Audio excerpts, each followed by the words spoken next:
You are sitting, huh? You are sitting. You're sitting? All right. Well, hello, everyone. I hope you're doing well. You're going to have to forgive me for a moment as I set something up behind me because I have the wonderful Violet as a guest today. Right, Violet? She's really interested in watching something, so it'll be just a moment. Yeah? Thank you for that. I know what it I know what it was, Violet. I'm very aware. One sec. What do you want to watch? What's yours? You want to watch Gabby? You want to watch some chipmunks or something new like Yo Gabba Gabba? Pokemon? Boss Baby? What do you want? You pick. You want some Dora? Dora's a good call. All right, start some Dora. How's that sound? All right. Good luck, Violet. Thank you. And let me know if you want something else. So that's what you're going to be getting in the background today. That's what you get today. I hope all of you are well. Hey, the show is slow, Violet. Yeah, that's, well, Dad, it'll take a second to start. But give it a moment, okay? So you get Dora in the background. That's the setup here. Let me turn it down, make sure it's not overpowering me. Sorry that took a little longer than I thought to get going. I wasn't ready to go until about 6:15, 6:20 was my plan to actually start, so it ended up working out. And I know you guys were like me, watching with Sunday in the background. Today is a nice, fun midweek stream. The goal today is simple. Got a handful of shorter videos that I've had suggested to me that I'm excited is the wrong word, but some of them are going to be really fun to go over. Flatly fun to go over. Dora's 3D in the modern. Here, let me scoot back so you can see. So yeah. Oh, wait. Oh, that's what you meant by slow. I don't know why it's doing that. It's very strange. Here, let's watch something else. Let's try the other episode. Let's see if it fixes it. It is not fixed. That is frustrating. Hey, can she watch Dora on the other TV maybe? Dora? Yeah, let's go try it on the big TV. Big TV should help. The frame rate's dropping for some reason. I don't know why. Let's try the other TV. That's frustrating. That's fair, Violet. Are you streaming? I am. Oh. Is everyone saying hi? Yes. Hello, everybody. Hello. Got Dora open? Open's fine. Okay.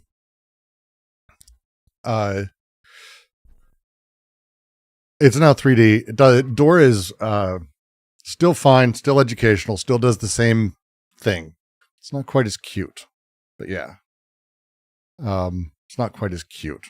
And I'm blocking the TV now because it's off, because she's now headed into the other room for some reason. We're going to make a switch over to the YouTube page. YouTube is going to be a fun one for us today. A handful of these very, very odd videos I've had thrown at me recently. No idea what that is. It is funny that it's off center. There's a combination of bad philosophy and good philosophy in here, and I'm actually going to enjoy the shit out of this. And that's not a joke when I say that. A couple of the videos we've got are, we'll say I want to take them in as good of faith as possible, because I want to really be able to enjoy them. And I'm really looking forward to what you guys might have to even say about a few of the things. Let's pop chat out. Let's get you guys, my excellently attractive chat out and about. Boop, boop, boop. And let's pop you there. Hello, everyone. I hope you're well. I am loud. Turn the music down. Oh, the music's still up? Motherfuck. It keeps doing this. It's hiding it from me. That's okay. Music needs to go away anyway. Music needs to go away. I have this set up in a really funky way that is just completely fucking that up. So I just need to get rid of that. That's fine.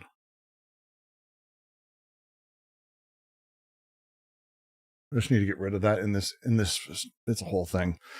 But we're going to go through a handful of these. Let me just dive into them because I think that'll be a little bit more interesting than me talking through them. The first one is going over Roko's Basilisk from a channel that is definitely smaller, 2.75K subs. So I'm not going to be too cruel. That's kind of the idea here, is I don't want to be over cruel to any of these people. Apologies for the music. But it's about Roko's Basilisk, which is we'll say, an easy thing to debunk. And I say that with like an upturned thing. Roko's Basilisk is one of those thought experiments that is like almost a self-terminating or self-circulating thought that is great for people who have obsessive personality, autistic personality, things like that, to obsess over. But itself, again, how it operates, how it works, is actually not great, and it's not as clever as it likes to think. So that's video one. Video two is this guy. This is interesting. This is one of their larger videos, 16K views, which is solid, respectable. It's about how reality is a tautology and your mind can't handle it. And it is straight up bad philosophy in an extraordinary way. We'll just watch the first 2 seconds and you'll see. Reality is a tautology. In logic, a tautology is when you have a logical statement that is true in any possible interpretation. A very simple example would be 1 = 1. It is a tautology. You cannot argue against it or try to make it into something else.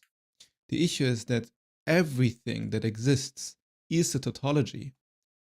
So that's, we'll just say that continues, and it's that good of a thing. It's that good of a thing. No, radical. It's that good. It's that good to go over. It's a unique setup, we'll say. This guy, Christian Watt, says, these are all 20, 25-minute videos. Oh no, 1 + 1 is a tautological. Don't worry, we'll get there. Don't worry. Christian Watson, another channel, larger than me. And it's a video called Empathy Isn't Morality. Probably more interesting than anything. I haven't watched much, but a handful of people were like, would be great to go over. Less philosophical, more interesting, political. And then, look, when some people do philosophy, I have no choice but to absolutely destroy them. And there's a new face on the philosophical scene. Philosophy Now. Today we're going to do the second episode. I didn't need to be reminded for that part, but yeah, it's the second episode, so we survived. Okay, someone posted the third video as a thing and said it was the most adorable thing, and it is. This is Isaac's epic YouTube channel. And it's better philosophy historically than most channels on YouTube. And I shouldn't say even though he's a kid, because I feel like that's talking down to him as a person. But it's actually really interesting how he goes about it. Clearly there's help from someone else, but he has it is interesting itself. His third one is on Socrates, and it's really interesting. And it's interesting in a way that, like, I could show this to my son in a year or two. I love this. And so I want to do this and actually have a really fun conversation here, because the way the kid talks about the stuff, I think is very telling for how we need to be doing philosophy content. I think it's telling for how philosophy communication can be done. Like, this is genuinely enjoyable, fun, and I think a great platform for us to have real conversations, because this is unironically better than Philosophy Tube, better than Michael Burns, better than an insane number of people who just bullshit these things up. So this is a really weird lineup today. Yeah, a weird lineup today. That's how I would put it. It's a fucking going to be a weird lineup today. And I'm not going to be having you guys pick what you do. I don't give a shit. It's not at the top of my list. I don't care what you guys want. At some point, if my voice forgives and if we're able to get through this, my goal is not to stream all night. We're going to do these reacts. I want to get through these videos, or at least the brunt of them. I don't know if we need to do 100% of every video. Then tonight, whether it's on or off, I'm going to be doing my recording of the new Anti-Oedipus podcast, which is literally me reading and explaining, and it's conversational with myself. It's not an interactive thing, but enough people said that they wanted to kind of listen while I did it. Apparently that's a thing. So we're going to be doing that. And I think it'll be fun. So if you guys want to join that, you're more than welcome to. If there's no donations for it, if it's a thing no one really wants, I might just do it in Discord and you can just join for free. And like, again, I'm not going to make it a paywall thing, but if you want me to do it live here, I'm happy to do that. But let me know. We'll figure it out. We'll figure it out. But the very short version is I want to go through a handful of these videos because I think they're fucking fun. These are all fun. These are straight up fun. Is the kid even good narration? Goddard, I cannot tell you how much I adore this kid. Like as a thing, I find him adorable. And it's a thing I want to encourage. I want to encourage it big time. So, less for some of these other people, but the way that the kid goes about explaining the pre-Socratics and the birth of philosophy is horrifyingly accurate. Like, wait till we get into it. I'm probably going to end up steel manning almost everything he says. Does Streamlab take a chunk of donation? Streamlab takes the least amount of donation. So if you want to head to Streamlab, that's easily the best way to toss a few bucks towards me. If you're looking for it. Patreon's not bad either. I make enough that it'll make $300 a month on Patreon-ish, which is nice. And I appreciate all of you. All in, I think last month I pulled in $650 from this entire thing. Granted, that's not a per hour ratio that I'm proud of yet, but it's nice to say that I have a hobby that's actually like a little helpful. The child will be granted extreme clemency. The child is a better philosopher than almost anyone we've reviewed on here. And the way he talks, we'll get there. But I want to go over bad first because bad is fun and I can get a little bit of the poison out of my system. So, God. Okay, look. I almost feel like taking empathy of morality out of this. I think it'll be a fun discussion. But Roko's Basilisk is like, this is going to be painful. This is painful. Okay, let's start up front. Roko's Basilisk is this really, really stupid thought experiment from the internet where it's like, hey, someday there might be a really, really powerful AI. Right? Yep. And it would be able to bring you back to life. Yes. But if you don't help bring it about, or if you even impede it, it might bring you back just to punish you for eternity. Therefore, it's in your best. It's a Pascal's wager. Right? But the thing is, like, that's the easy thing to do. The easy thing to do is let's like Pascal's wager, which is, well, you might as well believe in God. I don't know. That kind of mentality is basically the easy answer, but there's like a lot of things within Roko's Basilisk as a way that it comes about, how it forms, how it is to me. The reason I find it interesting is less Roko's Basilisk because it's dumb, but it's dumb in that way that fits with modern internet culture dumb, if that makes sense. It is a symptom to me of the structure that creates the same realities around AI or crypto or fucking Elon Musk or any of these things. The organization of things at the social level that is happening is the same investments, and Roko's Basilisk is a symptom of it in an extraordinary way.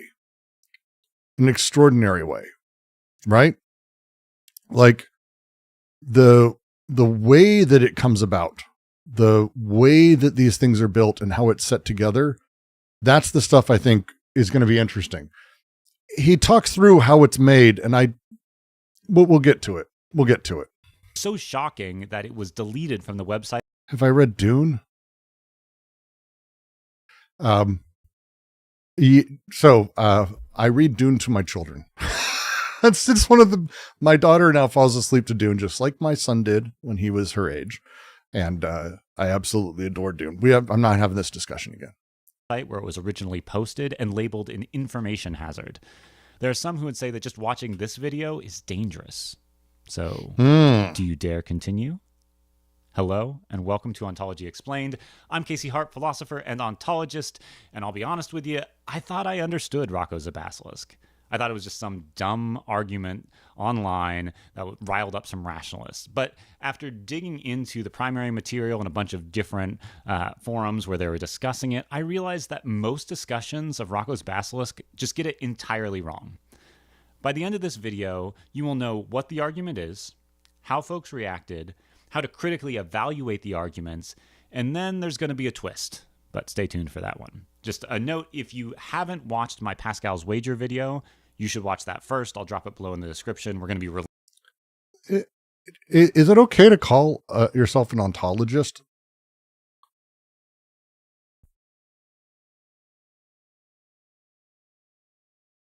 Right? Is that okay? I don't even know what that means. I actually don't even know how that would work. You thought I said oncologist? Proctologist. I love Dune, but a book from 60 Gamal for what AI is likely to be. I don't think Goddard was saying it in terms of what AI is likely to be, just what the response will absolutely fucking be. Relying on that structure for how we analyze Roko's basilisk.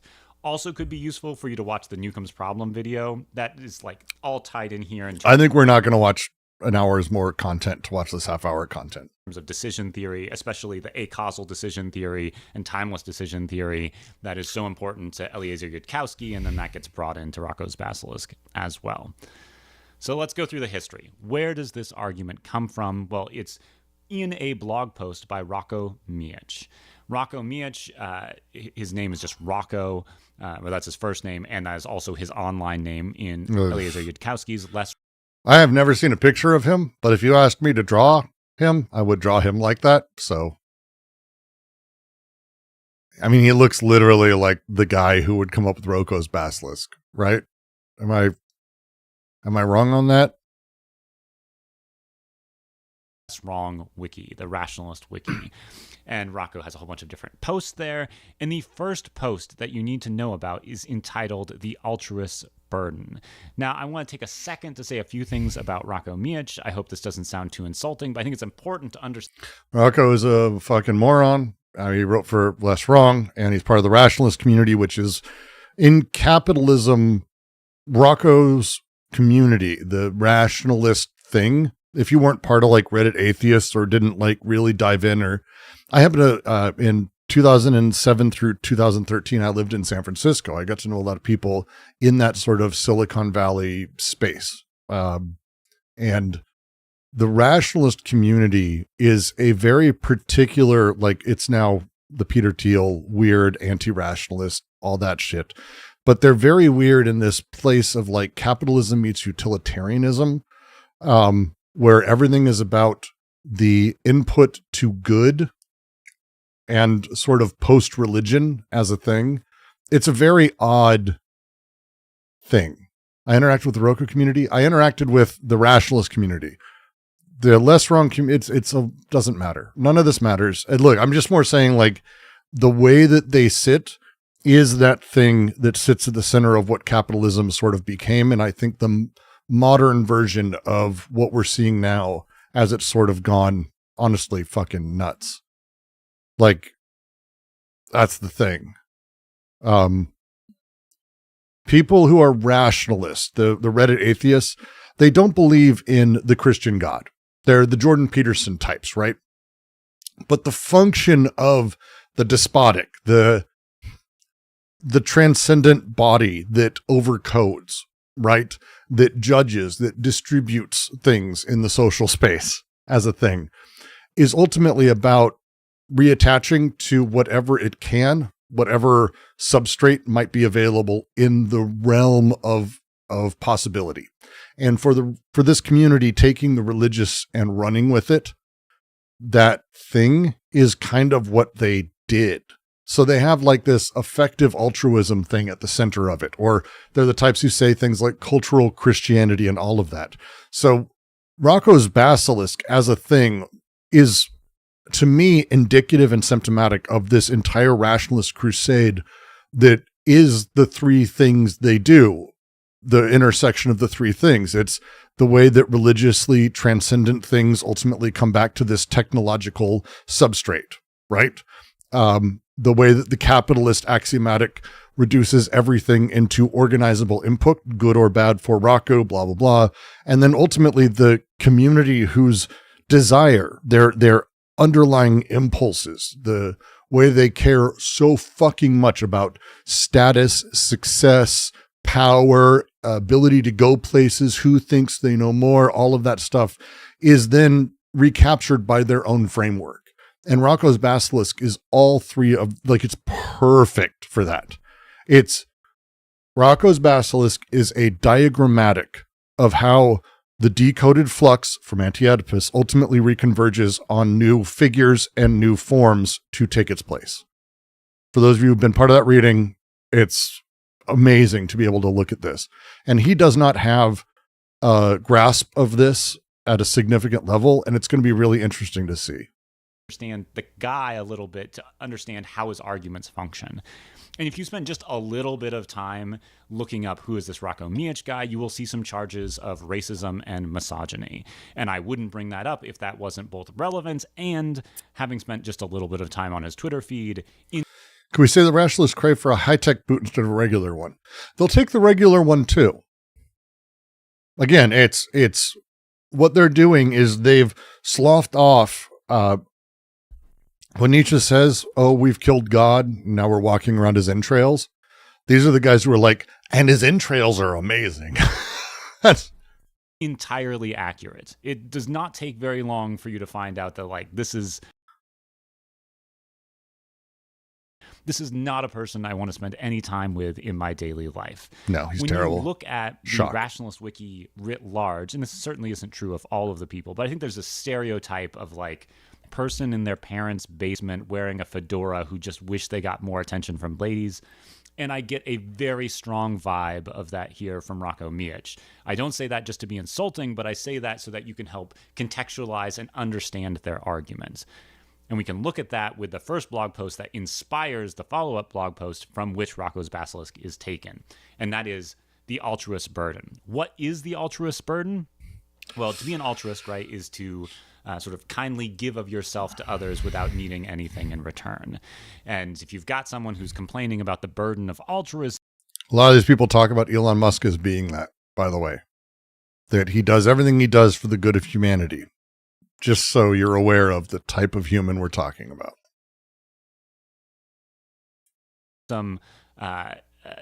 I think you already get a sense of what that person is going to be like, but here is the problem from Roko's perspective. It would be nice to be an altruist. It would be nice, and we ought to be giving to other people, like in developing nations who can't afford mosquito netting. That is a high, effective altruism way to save more. But you can't set yourself on fire to keep other people warm, is the phrase. Lives per dollar spent. That seems wonderful. We should do it. That's great. But here's the problem.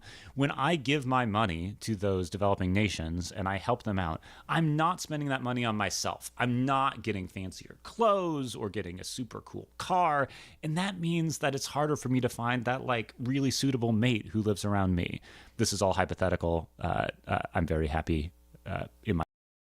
I do not have Stream Elements open. 1 second. Allow me to fix that. Gingoros.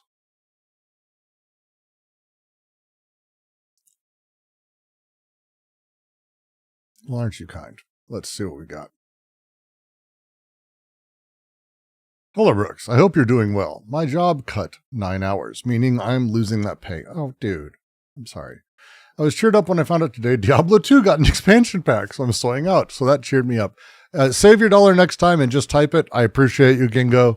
And I'm sorry that your job cut 9 hours. If you want to, I'm going through a career crash myself, and it's a weird feeling to. I spent 20 years of my life building out a video game career, doing all the things that I was supposed to do, and being successful at it. But to watch and be in a place where it doesn't matter. Diablo 2 got an expansion pack. It actually did. And I'm debating on actually picking it up too. We're in a weird place. The jobs numbers are going up. There's a thing that goes with that here in America. And this is, I think, globally what we're seeing.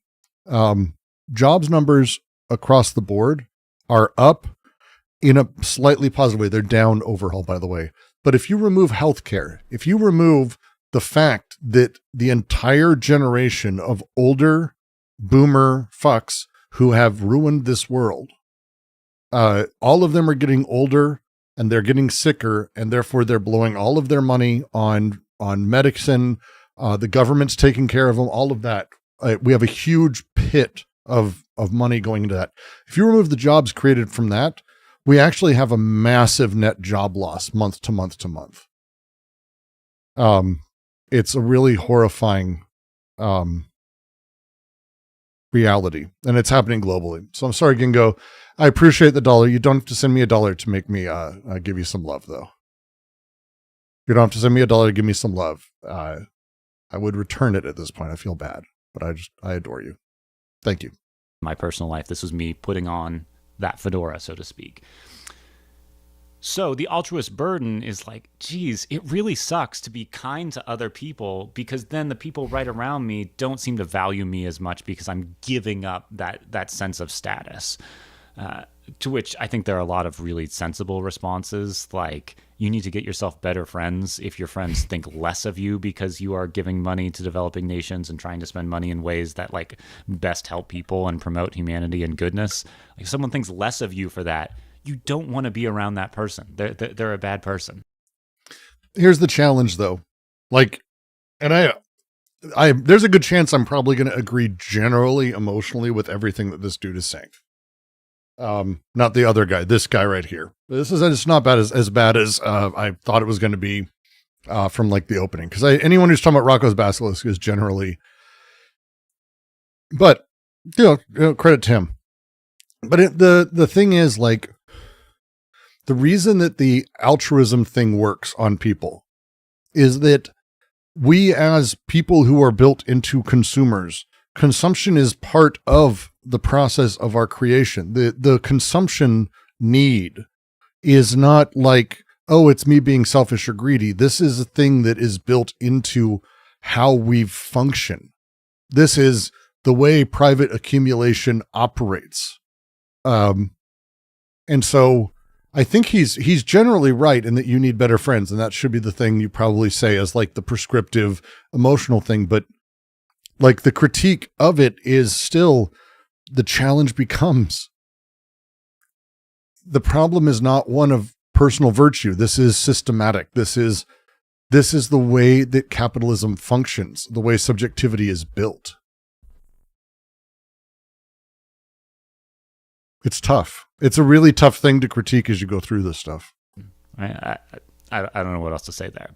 But we have this altruist not bad burden. channel. And the altruist burden article then gives way to a follow-up blog post, which is supposed to give us a solution to this altruist burden puzzle. And that is called the quantum billionaire trick. A little confusing because the quantum billionaire trick is where Roko's Basilisk is taken from. I'll say where that term comes from in just a second. Ironically, in the blog post itself, he never mentions a basilisk, right? That is something that gets tacked on after the fact. And the quantum billionaire trick is this. So if the altruist burden says there's a tension between like wanting to pursue global good and my local good, and these two things are detached from each other, then the quantum billionaire trick is about how we can use artificial superintelligence to tie together these two sets of interests. How would that work? Well, Roko is we can say This is Nick Land, by the way. This is all of these guys. This silly, this is the tech world just gone amok. I can do things this way, and you can do oh god, that's fair. This is connected. It's a proper history of it. a zoomer, a real optimist about artificial intelligence and artificial superintelligence. In fact, on a video where he was talking on Doom debates, I'll drop a link of that down below in the description as well. He says he gave up a bunch of his other academic pursuits that he thought he was really good at because artificial superintelligence is just going to be better. If you're a real optimist about artificial intelligence and artificial superintelligence, it has both a optimism about it, but then also a real pessimism about human endeavors, right? Why should I try to invent a new vaccine when the invention of ASI... We have the same hairstylist? Think you know. Think you know. Mine's longer and weirder. Thank you. I have like a skunk's tail thing going on. I will allow us to generate infinitely many more better vaccines fast. God, you always love asking things.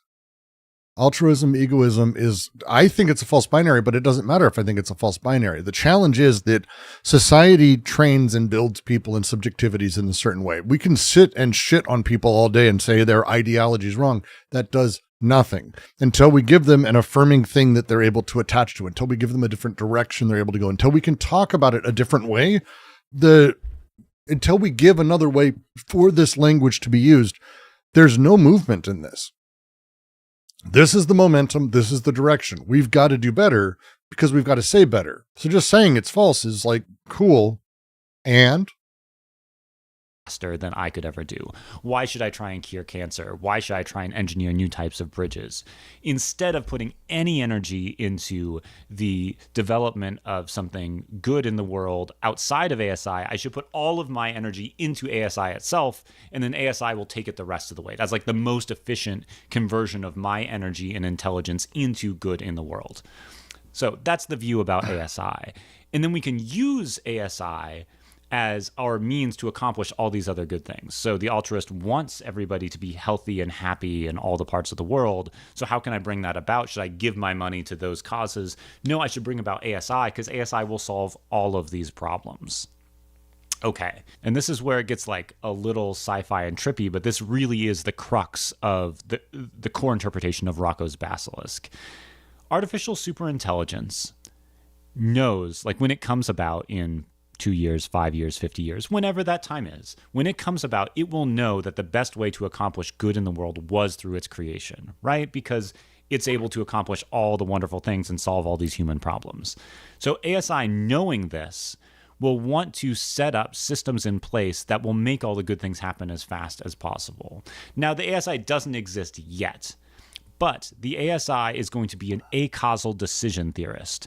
And I'm going to... Oh no, Radical, you're in order to have this conversation with Rocco's shit, you've got to make the leap that at some point there will be a superintelligence. Again, I think there are flaws at every level of this, but I think you can even take it as it is again and just presume, what is AI now isn't intelligent at all. ASI probably will never exist. We don't actually know what intelligence is. We don't have the ability to understand our own consciousness. We barely have the discussion around what subjectivity is or embodiment. These things are insane. This conversation doesn't exist at a meaningful level. We were even talking to QC about and we've had this discussion and lots of people have opinions, but are animals intelligent? Again, are humans intelligent? What does this mean? How do these things work? We don't have this talk. We just presume there's like this fuzzy thing that we're aiming at, and that's why it works. Does anyone remember metaverse? Remember crypto? Remember VR? Remember tech? It doesn't matter. The fuzzy thing is fuzzy because it has to be, because it is the thing everyone's doing something for. When it is the metaverse, it is a fuzzy thing that you cannot define. The moment it became defined, everyone realized it's not only not possible, but it's stupid. Those two things ended it. But the fuzziness before that, before you could, it's going to do all these things that are like magic. AI, it's going to do all these things. Well, what is it? no, I want to talk about that, because the moment they get specific, the moment they crystallize it, it all falls apart.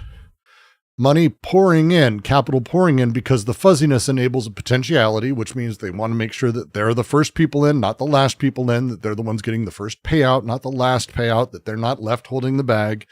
That thing over and over and over. Crypto, same thing. I got suckered in. Lots of people got suckered in. You think everyone who got into crypto did it to make money? Yes, because everyone who invests in everything is doing it to make money. That's how investing fucking works. But crypto, what was it? Well, now we know. It got hard. It got specific, hardened, specific. That's it. Into the game. Closes. VR, same thing. But when it's fuzzy, it works. AI, fuzzy, will work until it doesn't. And that's it. And then all of it comes tumbling until the next thing comes about. There was a time a few years ago where people were talking about digital twins. What does that mean? Well, it was kind of fuzzy. This one lasted very short amount of time. You were into crypto? Yeah. I'm always into tech. I love technology. I think it's fascinating and I love building with it. I'll talk about it later if you want me to. It's not as interesting as a thing, but it's it's the way that these things sort of happen is really incredible from the inside. Where was I? Capital floods in, these things become specific. With VR, for example, from the beginning, the reality is that VR was only ever going to be workable in wealthy areas because you needed an entire room for it.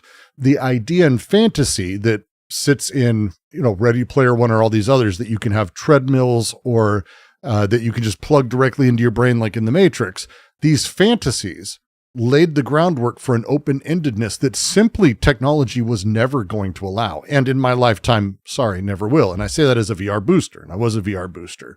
The possible is because it's fuzzy in a way that is ill-defined. And that lack of definition, as people are building into it, is the nature of the beast. Klosowski in Living Currency goes over this really, really well. You should absolutely read this. I know the blockchain socialist. I know all of them. Like, blockchain was a thing for the left at one point. It's actually really fascinating. But it shouldn't be anymore because we know what it is now. We know what it enables, the structures it builds, and the things it sets up. But it didn't have to do that originally. Decentralization is itself fascising as a technology. If you don't understand why, I'm happy to explain it, but it's the same thing. It sounds good. There's no central authority. That's wonderful. That's similar to everyone in anarchy and just kind of doing their own thing. But in practice, what actually is happening in a decentralized thing is there are some people who own those central elements, because there's no such thing as true decentralization. You can't have that. You work that way, but computers can't work that way. They have to have shared tables and databases. How do you do that? Well, they get centralized, and then a person has control, and then, well, there you go, you're over. So all of these things that exist have this fuzziness that only exists until it gets flattened, until it gets explained, until it becomes concrete. And at that point, the possible disappears. We know what it is, and off it goes. Off it goes. Off it goes. Off it goes. Whenever you use the word fascism, I get confused with the historical word and the word neo. I almost always mean it in the sense of fascising and the tendency towards certainty and demands, which is the fascism of everyday life, you could say. You table that for now, but I will just say this is what has to do with Newcomb's problem and Eliezer Yudkowsky's timeless decision theory. Essentially, it wants to create a mechanism for decision making that is timeless. So you pick your algorithm, and that's true for it. It is technically still fiat. It wasn't when it started, though. At least it wasn't talked about that way, was it? This is the thing, is all this technology, and this is, Marx wrote about this very lightly on what this technology would mean for people. What did computers mean for people? What did wristwatches with televisions? I have one. I have an Apple fucking watch. I can watch YouTube on it. I can get podcasts on it. I can have, we have everything that was the fantasy, and we use it for what the fuck? I have pictures of my kids on it. It measures my fucking sleep. That's the primary use case. and I can get phone calls when I leave my phone at home. Yay! Like, if the promise was, holy shit, we would have televisions in every home. We could just beam educational programming. Children could learn at home. They could be learning all the time because kids love to learn from video content. They do. But let's just put a few ads in there. And then in practice, what these things do over time, what the actual machinery is the deal. That's the big deal. That's the big fucking deal. Yeah, where's my jetpack is a very fair statement. I'm still waiting on, where's my 5,000% productivity increase that I have over my grandfather, and yet he lived a much better life with less money, much less. Eternity, rather than only choosing in the moment what's good, you want to choose an algorithm that will sort of always make the optimal decision for you. He thinks that solves Newcomb's problem and does some other cool stuff as well. And if ASI has that constitution as well, ASI wants to reward people who brought about ASI and punish people who didn't bring about ASI. Or at least this is the idea in the thought experiment.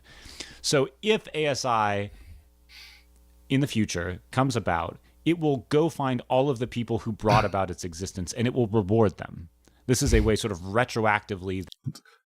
If you're not understanding that Roko is just bringing up capitalism here and imperialism, I'm not sure what to do. Because that's literally all he did, is just like say that AI is basically imperialist, colonialist garbage. It's wonderful. That, or sort of these like, people are so reverse naked causation kind of way that it can bring about its own existence. And also, conversely, ASI will take all of the people who did not do everything they could to bring about ASI and will punish them.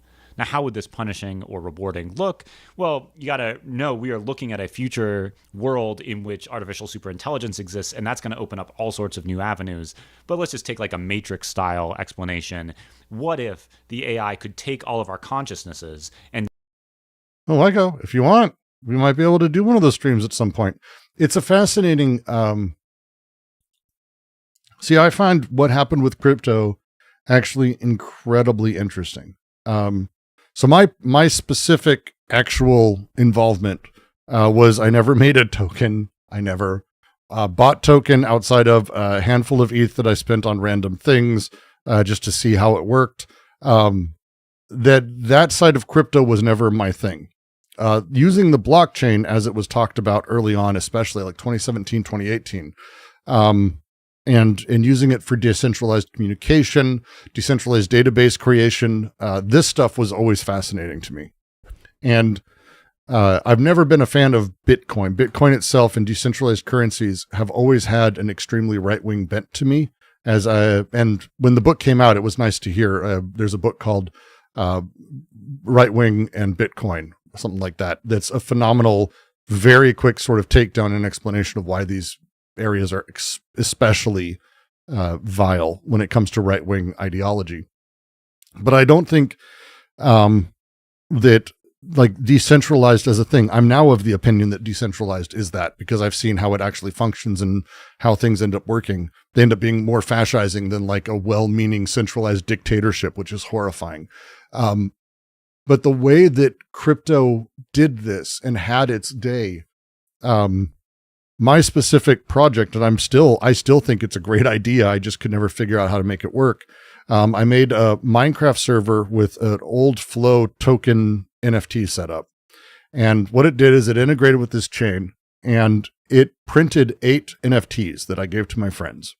And these NFTs could be assigned to your Minecraft account.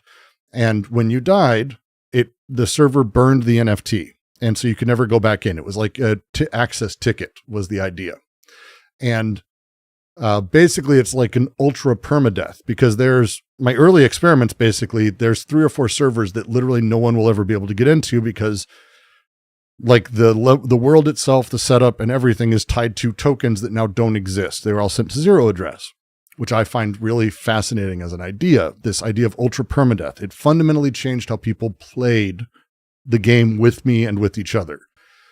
That thing, I happen to have friends who went, here, take some money and build it. So we ended up raising some money and trying to build it out. And we could never find a way where the token, like the whole thing, didn't literally end up becoming this horrifying Ponzi scheme. And so we never put anything out and the company died. Like literally it's why. It's actually really, the work we did, the amount of time we spent, years and years. But we never, like we would watch and I got to see the inside of a lot of really weird NFT projects and clear grifts and see how these people sort of interacted and talked about it and how they were very open, and it started getting really depressing. And as they started failing, they failed long before we did. Some of them failed long afterwards. Like one of the things that kind of kept rolling for us was we wanted to see if we could find something that'd be self-sustaining, that wasn't just draining people, that would actually like economically be able to be viable itself. And the answer is you can't. And we built simulators. We built an extraordinary economic system. I happen to have some very, very bright people I'd worked with, which I brought along. And the process ultimately destroyed our relationships, as it does, because, you passionately put yourself in something for years and years and it falls apart and everyone blames everyone because it's difficult. You never liked the idea of NFTs? Well, this is the fun part. It depends on how you come about it. Again, it's necessarily, and you're right, it's necessarily going to end up being this artificial scarcity. But just imagine that you have, and we find a way to get all of these people to basically gamble on the value of NFTs, and then the art is free for everyone to experience and do. And artists can make money while people gamble on the value of it. There's a thing there that's really weird, that early on, a lot of artists who are not very good artists were able to take advantage of and make money off of, that if you were to say, and that's what people did at the time, hey, what if the way this guy made money, all these other artists could make money, all these musicians, all these filmmakers, if they could make money doing this without having to sell anything and everyone in the world could also have access to it, that's interesting. It's an interesting convo. It's not possible. The structure, it's possible in the tech. It's not possible in the structure of things, though, fundamentally, the structure of things. So, yeah. At some point, it might be interesting. And Waiko, hit me up in the QC. Maybe I won't do it on stream because it's a long story, but I'll walk you through the very interesting economy we sort of built. It's a fucking long story.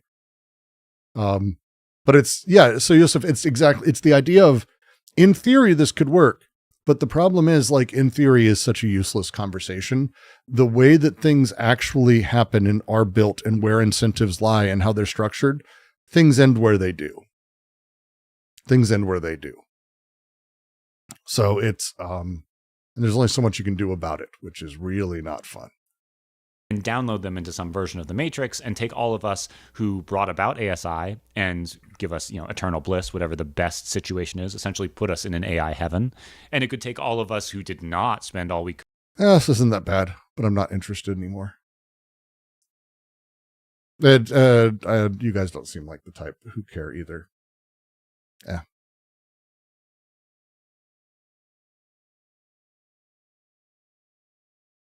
How about life is a tautology?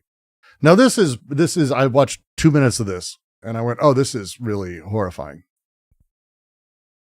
This is really bad. And it's really, really bad. When does the AO reading start? AO reading has been going for a few weeks. The AO reading tonight, when I'm done here, if I'm deciding to. This guy is bad. Oh no, this is really awful. But it's awful in a way that, again, is interesting. But we humans want to, Let's start reality over. is a tautology. In logic, a tautology is when you have a logical statement that is true in any possible interpretation. A very simple example would be 1 equals 1. It is a tautology. You cannot argue against it or try to make it into something else. The issue is that everything that exists is a tautology, but we humans want to deconstruct everything to the ground. We want to find the true nature of things, the absolute nature of things. And then we spin our heads in trying to figure something out that is already obvious to begin with. Okay. I probably can tell you his entire political affiliation based on this. Haven't watched the rest of his channel, haven't gone beyond that. We can do that in a minute. Let's talk about what a tautology is. And we're not going to go super deep, Goddard. We're not going to go super deep into the maths of it all because I don't think you have to. A tautology is a self-true statement as a thing. So if I were to say 1 equals 1, the statement is something that is tautologically true. It's accurate as a proposition, right? So if I were to say the number 7 equals the number 7, the statement is tautologically true. But that's the thing. It's a statement about things. That's what tautologies are. They're statements about things. They're necessarily about logical statements or propositions. They're not about the things themselves. Ever. Ever. Ever. Ever. The fact that he is beginning by immediately confusing the thing with the word is fucking incredible to me. And the fact that he treats things as self-identical with the words that they are, as though this was not itself a philosophical problem, but instead solves philosophical problems, is, I think, going to be really telling. Like, this is why I went, oh, this is amazing. This is going to be a riot. So we're going to do this bit by bit. We're going to make our way through because tautology, and you know what? I'm going to rename the stream for this. We're going to rename the stream. Let's learn what a tautology is. That is not how you spell tautology, Brooks, you fucking moron. There we go.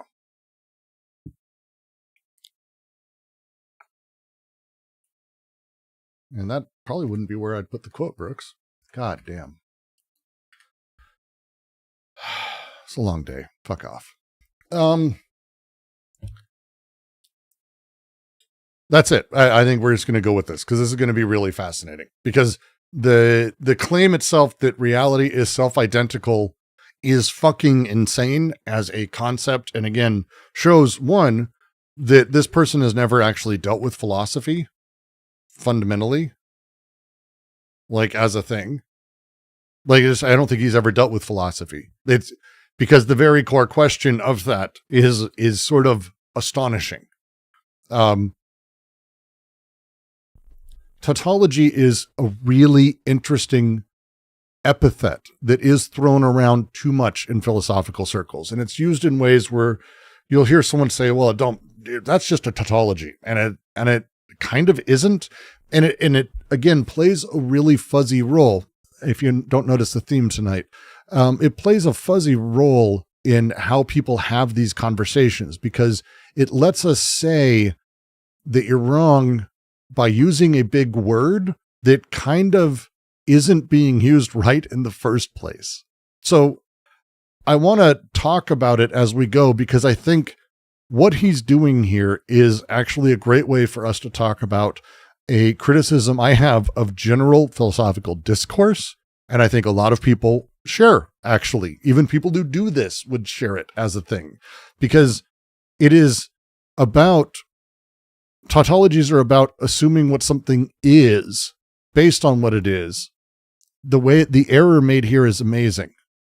And I think it's worthwhile going into. Has to do with truth values within the structure of a logical statement. A proposition, yes. Not about things being self-referential. Well, except when you say that reality is the tautology, you're presuming that things are self-referential, that the rock is the rock when I say the rock, or the bottle is the bottle because I'm saying the bottle. It presumes things are self-same. His entire worldview is presuming things are self-same. I'm not saying that tautologically, that's not what tautologies are. I'm not saying tautologically that's what things are. I'm saying that's his view of things. This is going to be complicated. Maybe I should be careful about my language here.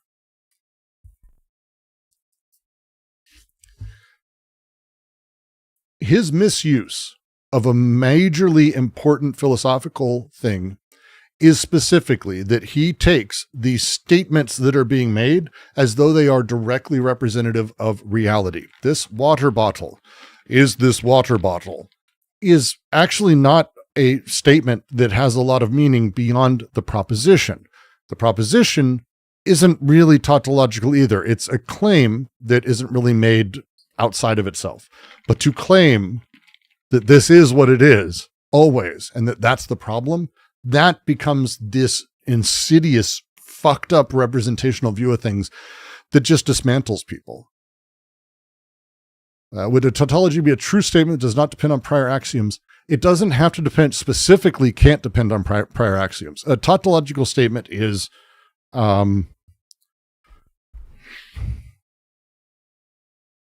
what's a good famous tautological statement?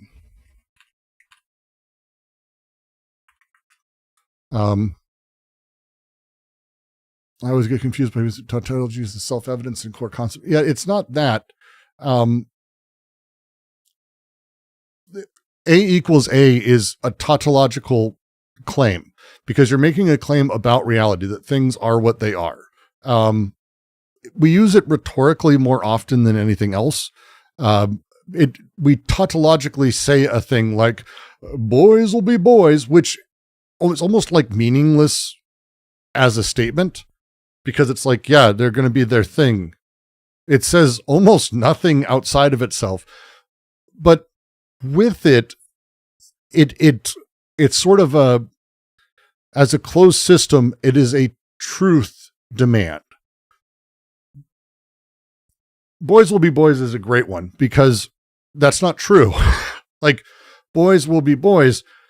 No, that itself is the problem. Boys are not just boys, and calling them boys denotes them as this large group. In fact, the claim, which is tautological, boys will be boys, is actually predicated on an extraordinary amount of other things. The statement does stand alone. That logical truth doesn't have a lot underneath it, a lot of meaningful anything. So this is when you start seeing this everywhere. Tautologies become truth statements that reinforce themselves but speak to nothing outside of themselves, more or less. Yeah, there's no epistemic ground. They are their own epistemic ground, I think is how I'd probably say it. Boys will be boys doesn't express identity or logical identity at all. It presumes everything under the subset of boys and that boys will be boys. You are you isn't a logical tautology. That's an injunction instead, right? As a thing. It's not naturalizing in the same way. Tautologies are a little bit funky.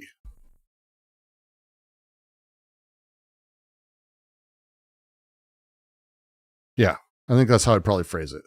Would you say a sentence can be its own earth and spin around its own ground and not have and have very little meaning? Yes. And that's why, like, when you have a statement like A equals A, very simply, it doesn't actually, like, A equals A is one of those statements that you end up with, like a Ben Shapiro type who doesn't understand how logic works, goes, and so that's just true. And it's like, but A equals A is in this tiny little box of like that sentence and that proposition. It's true within that proposition. But as you start adding more things to it, and as you start building out more things in that logical system, it no longer works as a thing. And so you start having these problems because, again, tautological statements are self-satisfied, which means they don't have any meaning. They actually don't have any meaning. They're not connected to any produced or material realities of things. Yeah, Kant falls into this trap. I would say he falls into it with expertise, but he does fall into it in another way. Tautology is a feature or form of linguistic construction. It's a statement that almost says nothing, which is the reason that people use it as this epithet. It's like, that's just a tautology because it doesn't connect anything. It doesn't mean anything. It's self-satisfying and self-terminating. And so that's how people talk about these things. So in formal logic, you would say like P is P, for example, which is the law of identity. A equals A. P is P.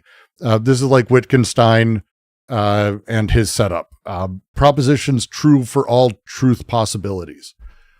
But they say nothing about the world. Wittgenstein even goes into this as a thing. It's saying that reality is a tautology is saying that our words are the real world. Wittgenstein would think this is like the stupidest fucking person alive. The whole point of a tautology for wit and for others is that it carries no information about the world. It is a self-satisfying terminating statement. Okay? Yeah. We ask questions like, if I'm conscious and I have a human mind and a human body and I am me, then why am I not like another person? Why am I born in this life and not in another life? But the question doesn't really make sense. It's a tautology questioning itself. It's like asking, why is the number 7 the number 7 and not the number 8? You already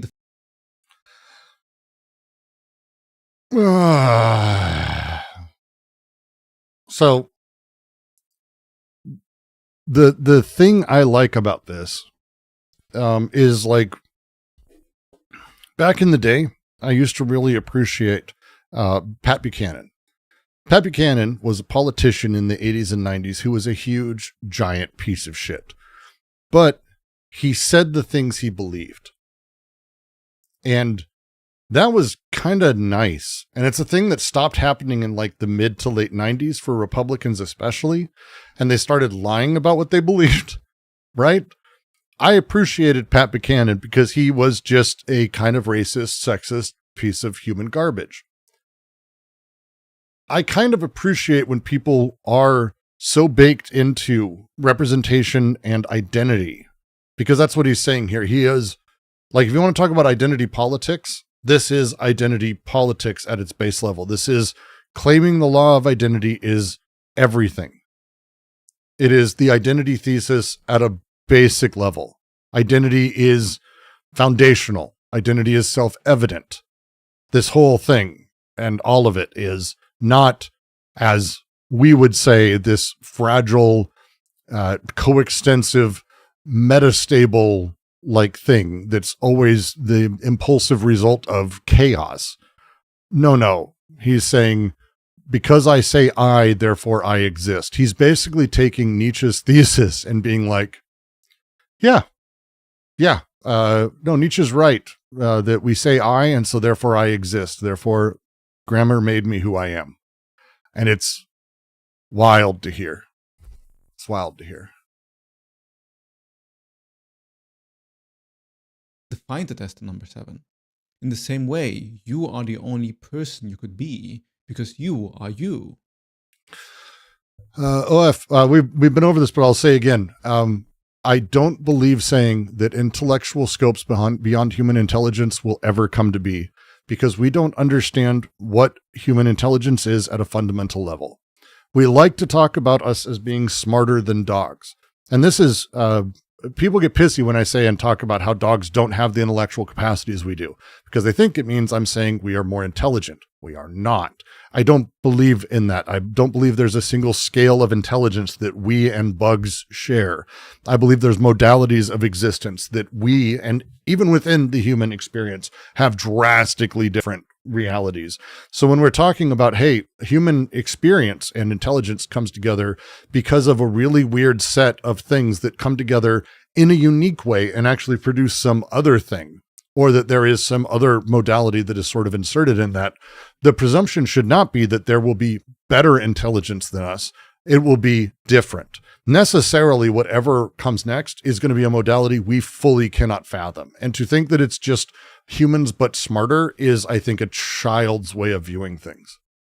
Now, for the seeking mind that wants to find some meaning or purpose in life, this is often very frustrating. And all of spirituality, all of religions try to find a way around that. And eventually, if you contemplate and investigate the nature of your existence and look at contemplative tradition, they all point to non-duality. Okay.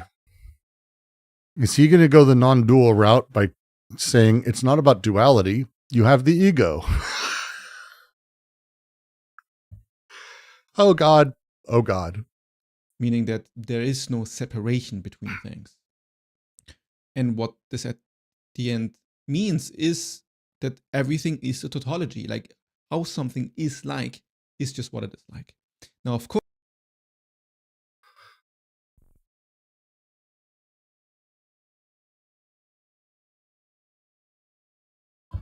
What something is like is just what it is like. Is the most dualistic sentence that you could possibly say. That's so incoherent at a intellectual level, I'm amazed. Yeah, apple is apple because it's apple. Duh. of course, when you have somebody suffering, or like if you're suffering, or you see awful things happening in the world, then just saying it is what it is isn't very satisfying. It not being satisfying, sadly, doesn't change the fact that So wait. it is, in fact, the case. It not is what it is isn't very satisfying. It not being satisfying, sadly, doesn't change the fact that it is, in fact, the case.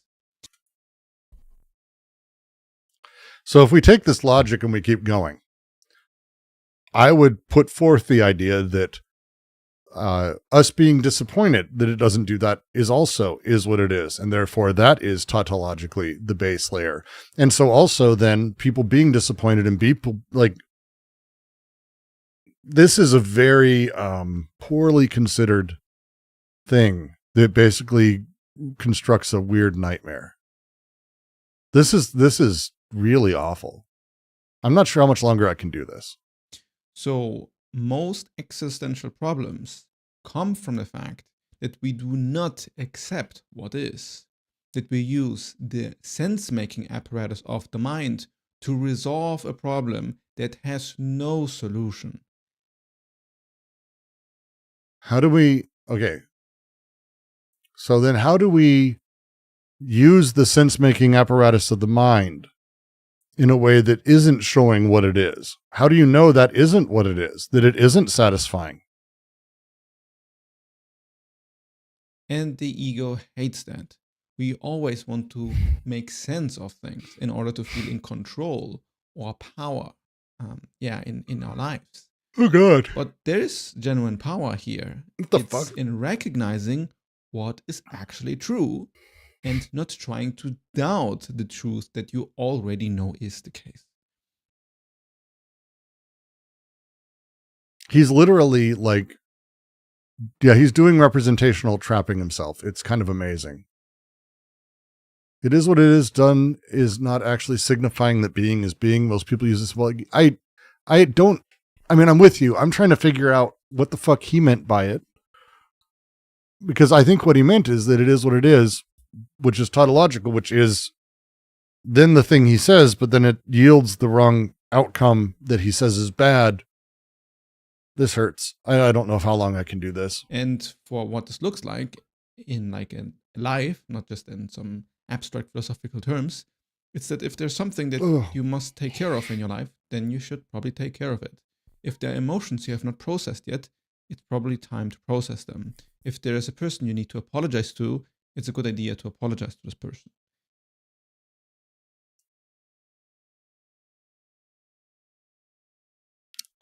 This is...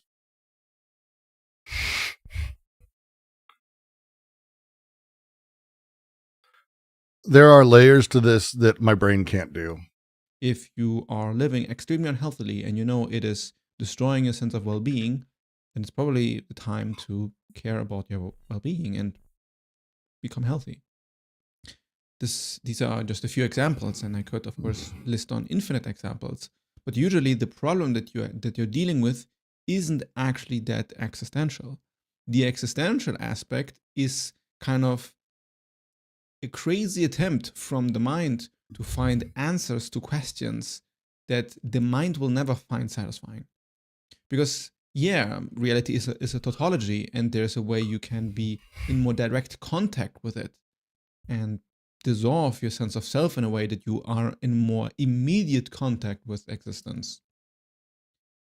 But you won't do this by obsessing about conceptual ideas or logical ideas, because the logical overlay of the mind is already on top of the actual experience of existence, and which would imply that you're wasting time telling us this.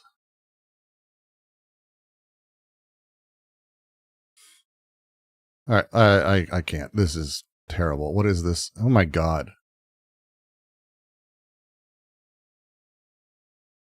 Nothing can't exist. That's why you're here. Is this guy just doing acid? Is this guy just doing acid? It's like almost, he's not a tiny channel. I think he's got he doesn't have a lot of views. Money makes emptiness obvious. Objective morality is necessary for existential awakening. Dying stars made reality and yet it feels meaningless.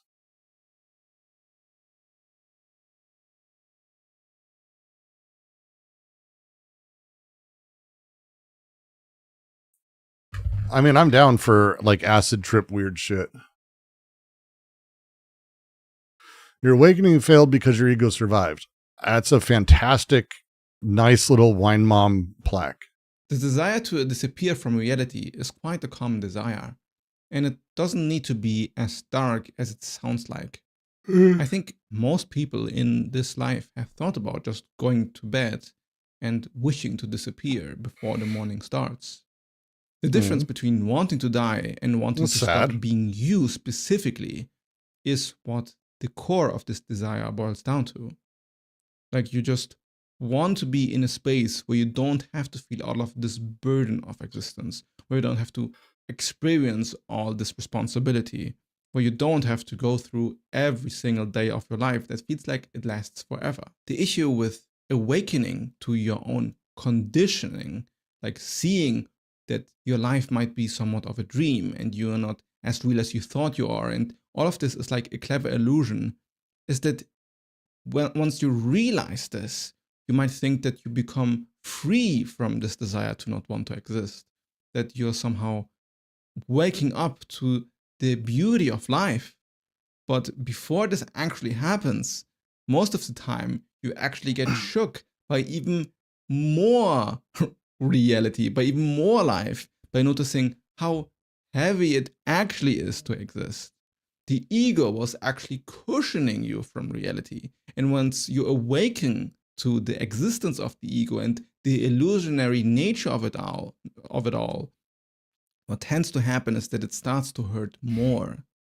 Suddenly you see how sick society actually is, how sick you've been, how mistreated you've been, how I'm going to steal Mabel's line. I think this is someone who is hurting.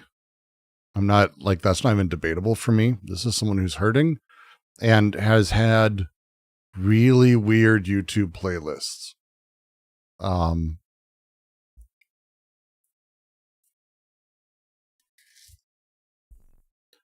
There are sentiments in there that I kind of adore, others that make me sad.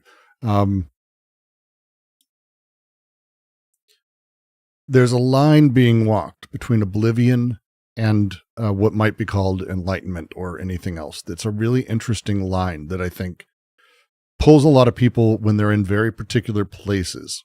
Vulnerable for sure, but as the world breaks and cracks, the ability for us to sort of more deal with things as they are is given a chance.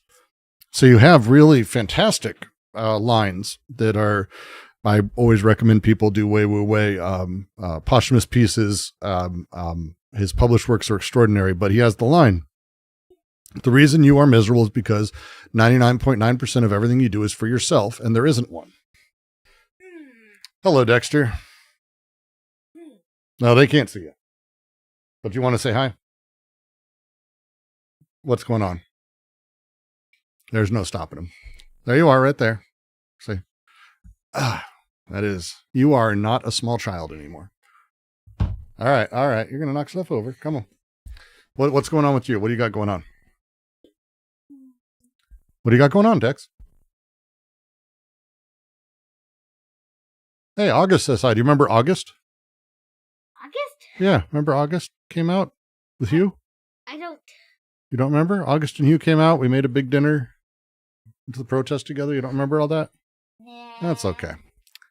Well, August says hi. All right. All right. Up you go. Turn around. Up. Go. Here you go. Yep. What?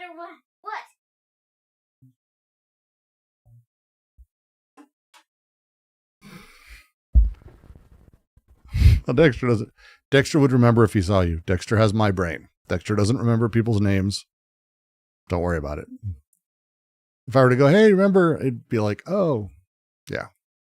Is Dexter woke? Dexter is he's 8.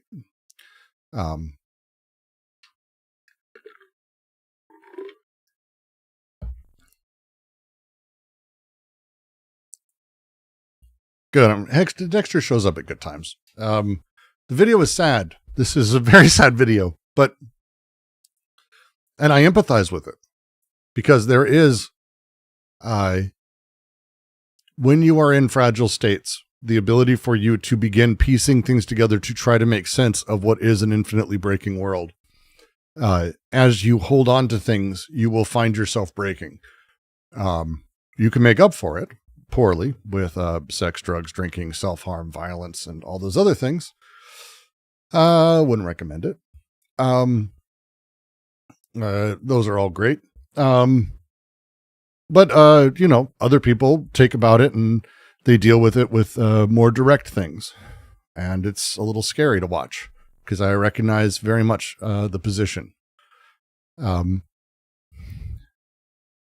The wishing oneself into oblivion is not the destruction of the ego.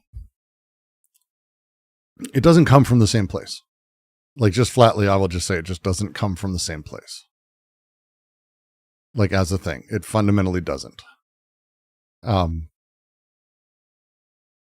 This video is now too sad.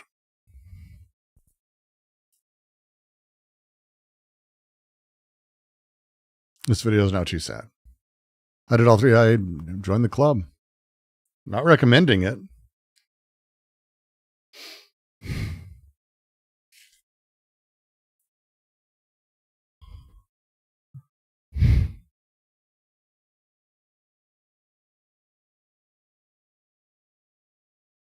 Thinking yourself into a hole and then getting stuck in your own miserable worldview is what happened to me. I went through every possible belief system in existence and then got stuck there for a while. From determinism to nihilism to absurdism to misanthropy to antinatalism as well. And the crazy thing about this is that these beliefs in themselves weren't necessarily wrong. It's just that thinking was never satisfying. It's like I wanted to solve the belief, or I wanted to solve a problem with the belief. But deep down, it felt like I was looking for the truth. Ideas feel like they bring you closer to truth, but actually they just trap you into your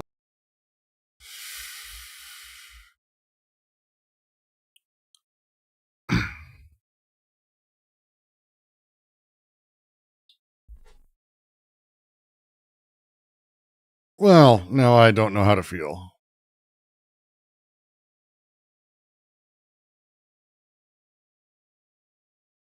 Anyone know why I'm not sure how to feel?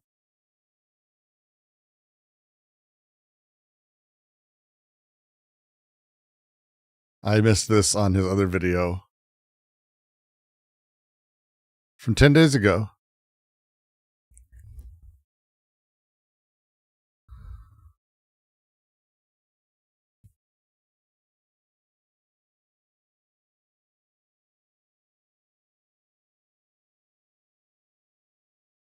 He's selling an ego auditing kit. Man, I just would love things on the internet to be just what I think they are for like at least 10 standard minutes. It would be, can I have like 10 minutes where things don't turn left on me? Like, that would just be great. That's all I want. I just want 10 fucking minutes of like, can things not change like this? Can I have empathy for a person that I don't learn within minutes they don't deserve? That they didn't earn it? That they didn't build this world themselves? That they're not... Like, what the fuck happens, man?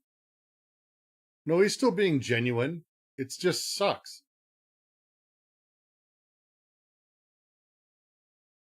Man. It just sucks. I'd rather him have death drive than be a grifter. Yeah. I don't know. I don't know. I don't have an answer to that question. I just know that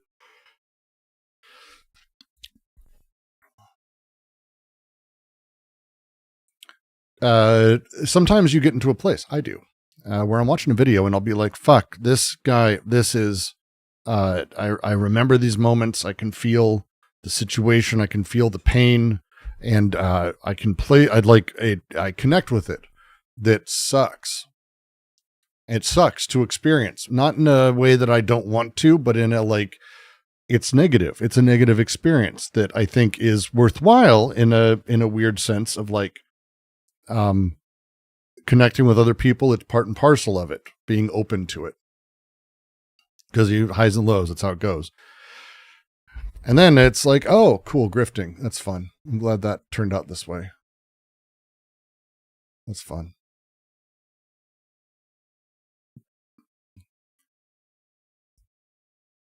Phase 1.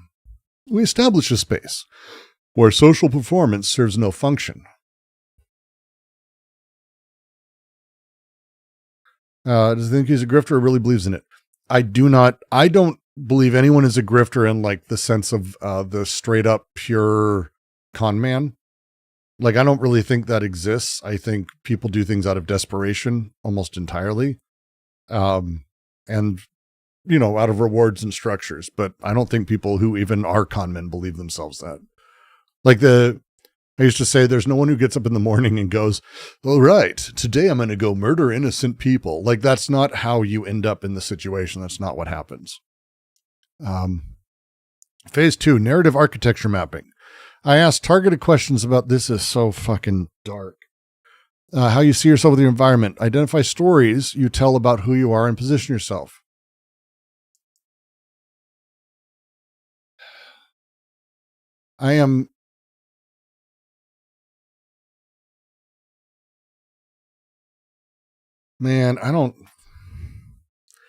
Through direct questioning about values, no, Henry Kissinger believed he was doing the good thing.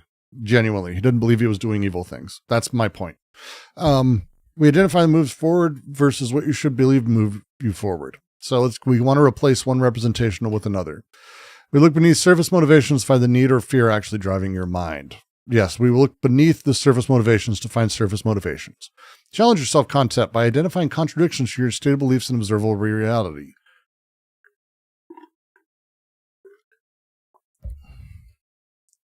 And it's literally, who this is for? My ideal candidate. Do you yourself believe you're a rationalist? Oh, he's a rationalist. God damn it. People who don't resonate with traditional therapy, but reject guru models. I'm a guru for this, but you should reject guru models. Those experiencing dissociation, derealization, or chronic mental burden. Do you think it's very naive? Are you talking to me, TJ? It probably is. I don't fundamentally believe we should ever presume anything about anything, which means being open to everyone. And it sucks. It sucks more often than not, but that doesn't mean it should stop. Book your audit. Contact you in 24 hours. Contraindications. Oh, this is, oof. Is there no such thing as a thief like there's no such thing as a con man? if you think there are thieves who like wake up in the morning and are like, excellent, I'm just such a good thief, I'm just going to thief it. Like in movies, right? There's the guy who's, I'm just the best at it and I just love doing it. That's why I do the thing. That archetype that doesn't exist meaningfully in the real world, that no one's ever met. I tend not to sort of vibe with that, I think would be the phrasing I'd use. The idea instead that people steal things and the world sort of writes on itself in history and the social space builds on it. Yeah, more inclined to say that. Second last book Epstein bought was Spinoza, Theological and Political Treatise. He almost read something good. I can't. This is too much. All right.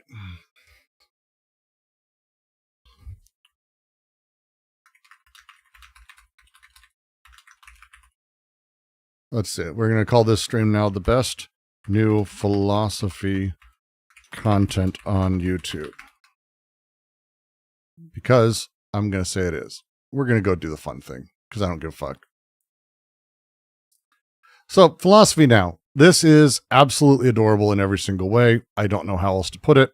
Isaac has been doing this for a little while. He's got a handful of things. Suddenly started doing philosophy. And I don't even know, like, it's adorable. I get a kick out of it. And I think there's a lot of fun to be had here, but it's also the way he goes about things. I get a kick out of it. I think it's going to be fun. We're going to do fun now. Today we're going to do the second episode.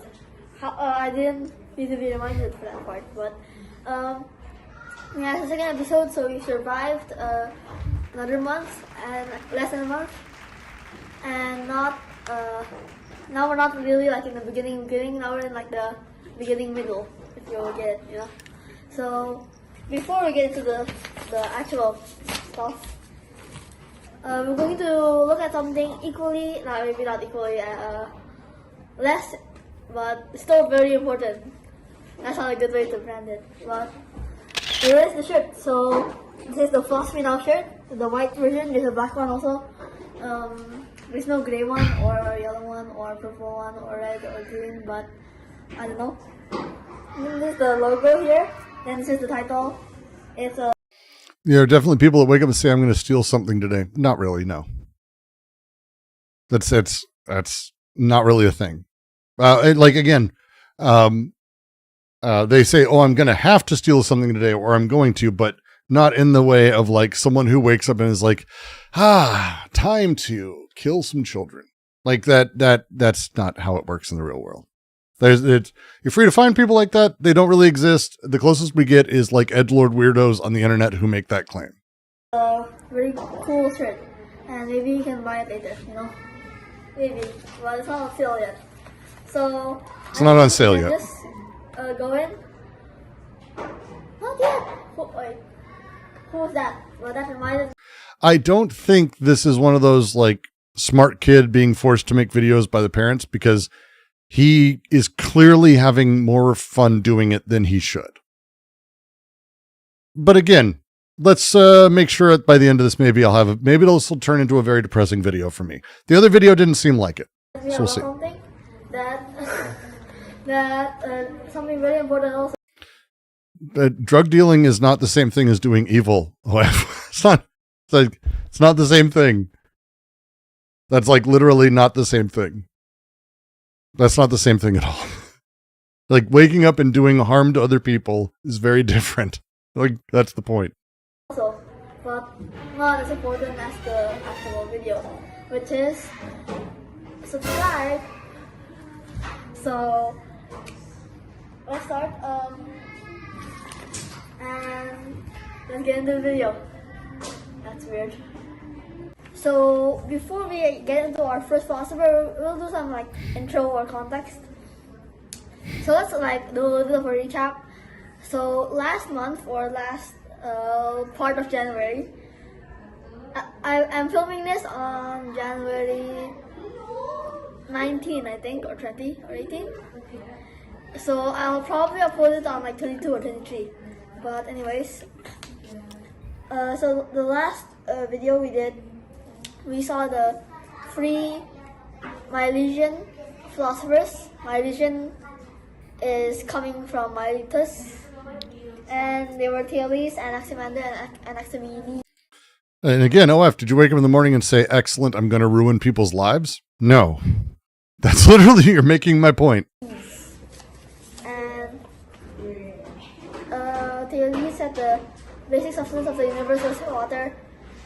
Anaximander said it was apeiron, which is something that's that's a little bit like water. You know what water is, but I don't think if you just watch this video and don't know, then you don't know. Like if you don't know, then you don't know. So you should cover the last episode. Watch the last episode to know what apeiron is. And Anaximenes said it was air. I think you should know air. One of the terms for this, like basic substance or the beginnings of the universe, was the word arche. With Miletus destroyed, philosophy moves away to other Greek city-states, and we will follow it there. But first, let's see the map. So this is the map of Greece and modern-day Turkey and the rest of the Mediterranean. This is Google Earth, if you don't know. So Thales before was born in, I don't know if he was born there, but he was from there. Miletus, which is over here, like roughly around here.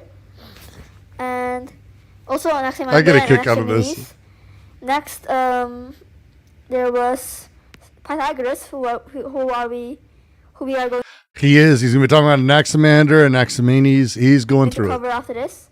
Was born in the island of Samos over here. There's even a town named Pythagoras. after him. You see, Pythagoreo. I guess probably named after him. It is. But there were actually, I'm not going to spoil it. There was then there's Heraclitus. I fucking love this video so much. Born in Ephesus here. Ephesus doesn't exist anymore, but there's like this archaeological site.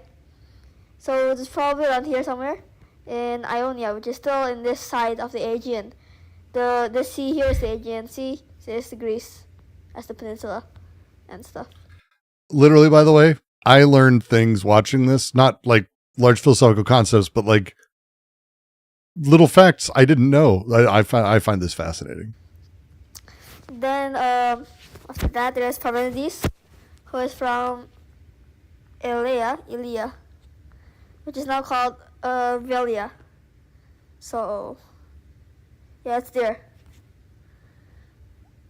So he was born in. I'm confessing, yes. No, you can confess. I've done a bunch of crimes. Everyone does crimes. No one cares here. Past 11, if your intent is not to hurt people, but you will, it's not even. No, again, one, I'm not talking about evil. I'm saying that like the idea of people who wake up doing harm, like their goal, they're like, yes, I'm going to rob from people and ruin their day. I'm going to stab someone in the face. Like, I'm going to make sure that 3 people die today.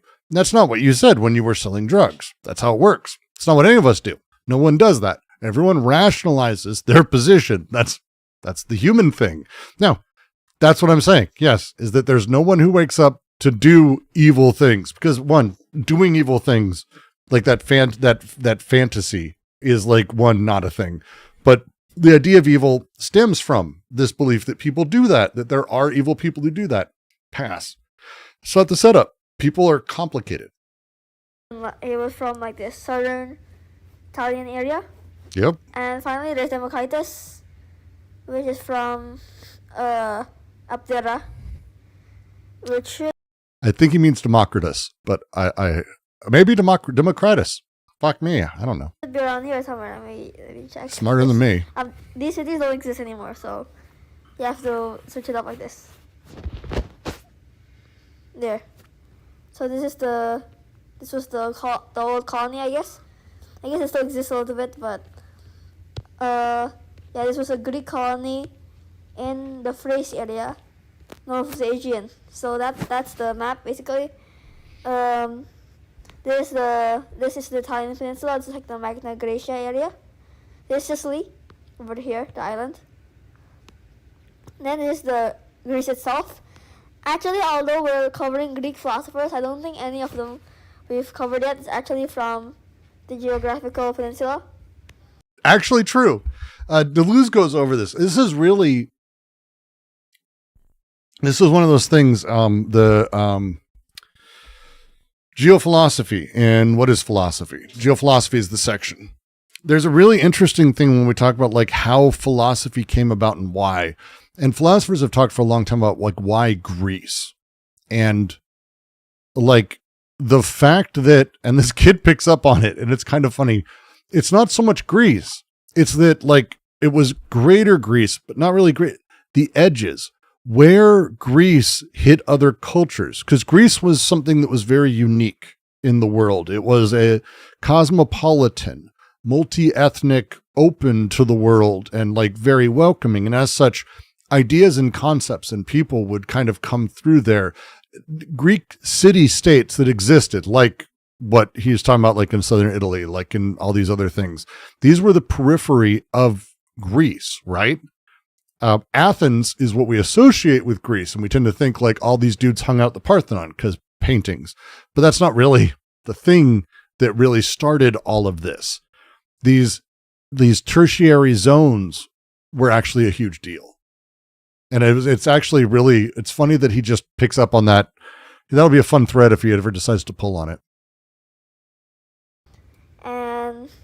But later we're going to see some. Actually, yeah, I think so. And this is Ionia, this coast here. It's like has a lot of like these peninsulas and islands. I forgot. Sorry. I will leave the subtitles on. Yes. Geographical peninsula. But later we're going to see some. Actually, yeah, I think so. And this is Ionia, this coast here. It's like has a lot of like these peninsulas and islands and stuff. So it's quite cool, yeah. So like Ionia, which was Greek or Greek dominated, the real Greece was also filled with city-states and ununified or divided. It was divided. And in the Aegean Sea, which is the sea between Greece and like the Anatolia, or at the time Ionia, or now Turkey, there were a lot of like islands and some bigger islands which were really quite small also. So you might have heard of Crete, Santorini, and possibly Rhodes, Lesbos, or Euboea, or Evia.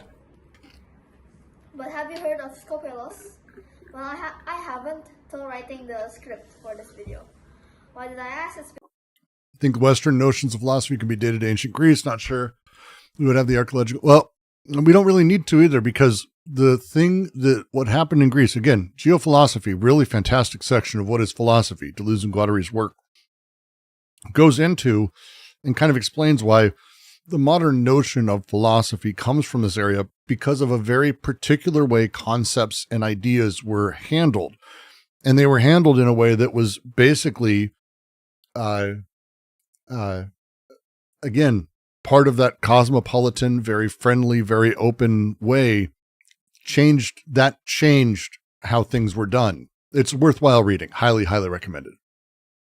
Because no philosopher that we're covering in this video is born in that island.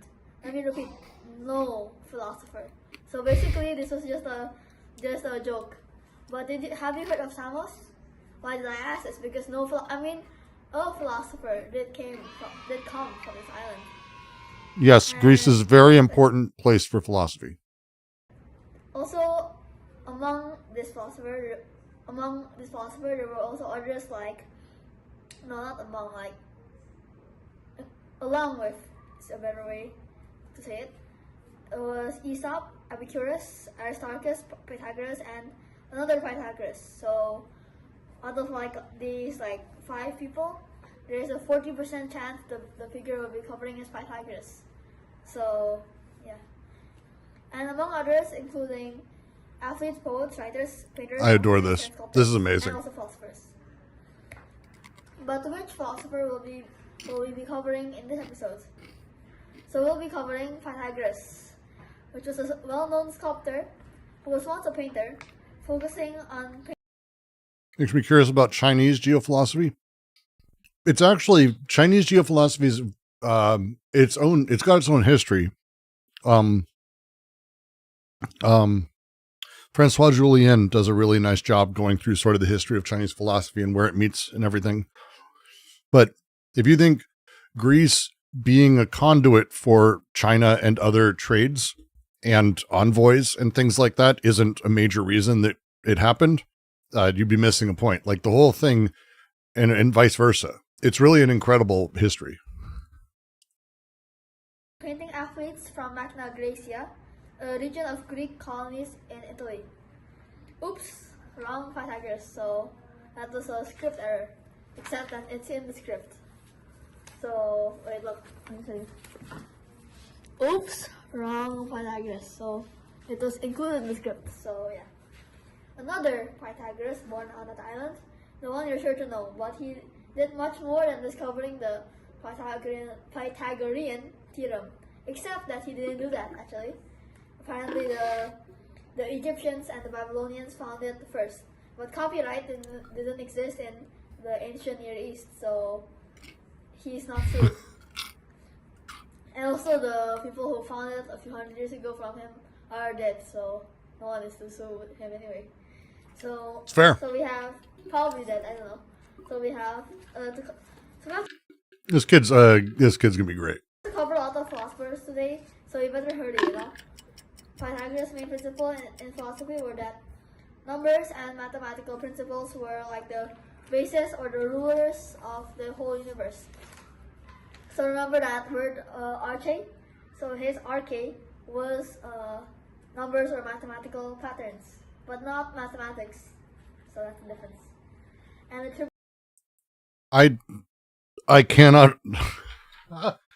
So, if you haven't like looked into these guys and spent time on it, one of the things I think I've never heard anyone out loud get correct is that numbers and mathematics aren't the same thing. So he's distinguishing between numbers and mathematics, which is, like fucks me up. That, sorry for the language, kid, but that fucks me up that he's done that. That's incredible. That's fascinating, actually. That's someone writing that for him, but he's calling it out. Like he clearly is speaking to it. That's interesting.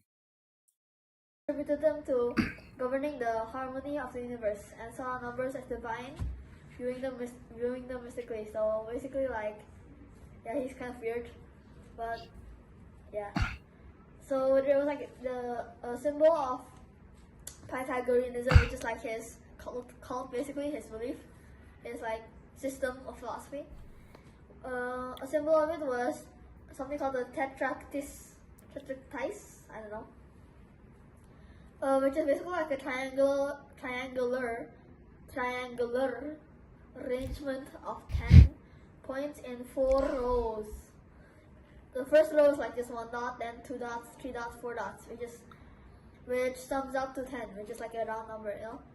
And basically, it's a triangular number. So like, the like 1 plus 2, 1 plus 2 plus 3, 1 plus 2 plus 3 plus 4, and so on.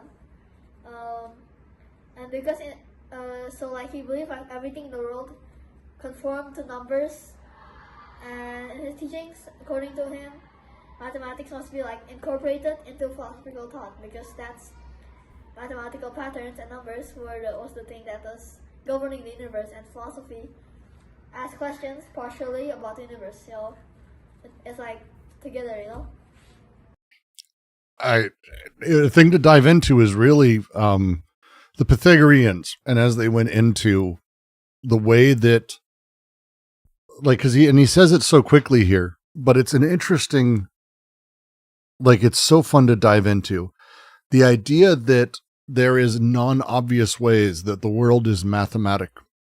And when I say mathematic, again, it's not just the numbers. There's a difference there. But instead that there are these weird patterns of this abstraction that continually work together. The easiest one that is always fucking, like, the thing that melts my brain, and I can't ever get away from, like, the Pythagorean explanation of it. This is how Nick Land gets in his number stuff, is very similar stuff. If you take two strings, right? One is twice as long as the other, there will be 1 octave of difference in tonality. Okay? That's fucking weird. That's just weird. Like, that's just a weird thing. That's just a very weird thing. So, like, how that operates and how things work behind the scenes.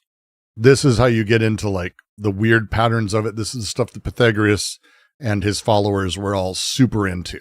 Like, musical harmony, they were big, deep into. And it's the relations of things. What is an octave? 8 notes. An octave is the do, re, mi, fa, sol, la, ti, do. That's an octave. And an octave is an entire set of notes. It happens to be exactly that tonal difference. A doubling of sonic frequency. But again, it happens to be that we also have very specific setups there. So they were Platonists still, so hate them. Fair enough.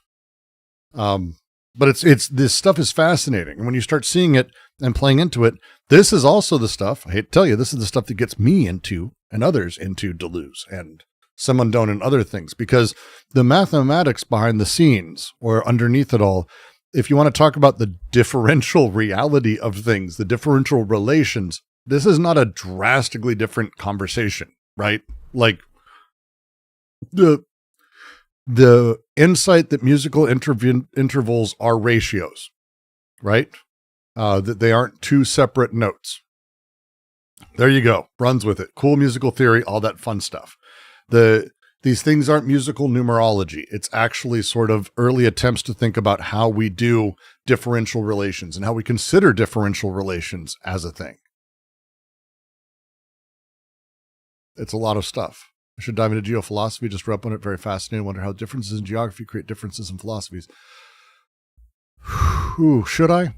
I feel like that was enough of this. I'm going to post it, and I'm going to demand everyone there go give him love. Is one of the best philosophy. Boop, boop, boop, boop, boop, boop, boop.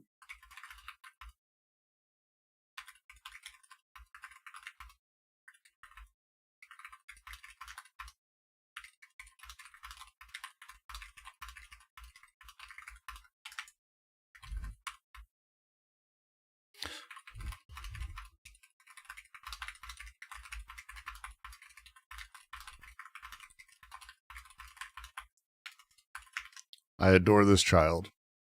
Is he older than Dexter? I mean, I don't know how old he is. I've learned that I can't judge children. Dexter's 8. Here's the problem.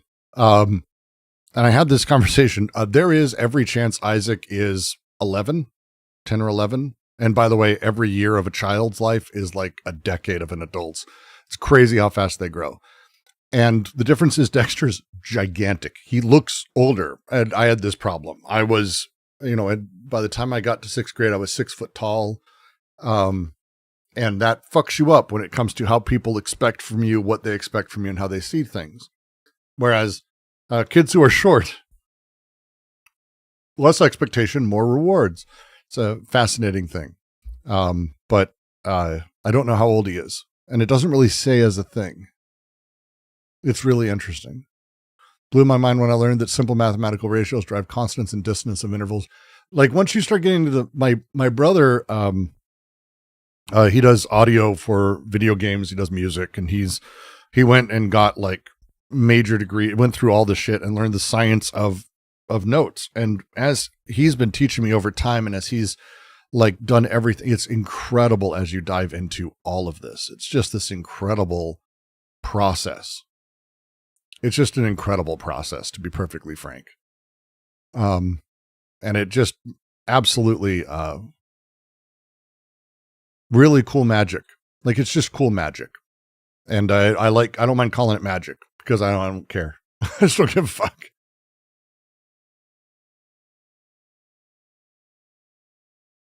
All right. So it's 8 o'clock, hitting the end of the stream for the stream part. My thing now is I'm going to be recording audio for Anti-Oedipus and reading that out. So, this is not going to be an interactive. This is going to be a discussion. This is going to be me reading. That's it. Just me reading. So let's go ahead and go to let's see, should I bring up the entire thing and I can read there? That would be fine. We can read with the entire setup. That would be fun. Why not? Let's stream, get you up there. Excellent. Move you over. Oop. Okay. All right, let's see. Let's see.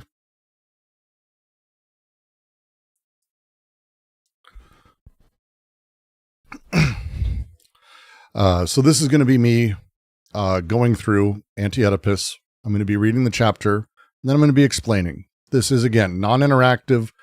The goal of this is going to be put into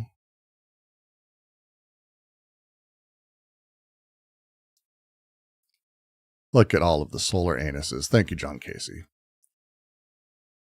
Look at how lovely that is. Thank you for joining the stream and the readings and making them possible and at least encouraging. The $20 is incredibly generous, and I'm very, very flattered. Very, very flattered.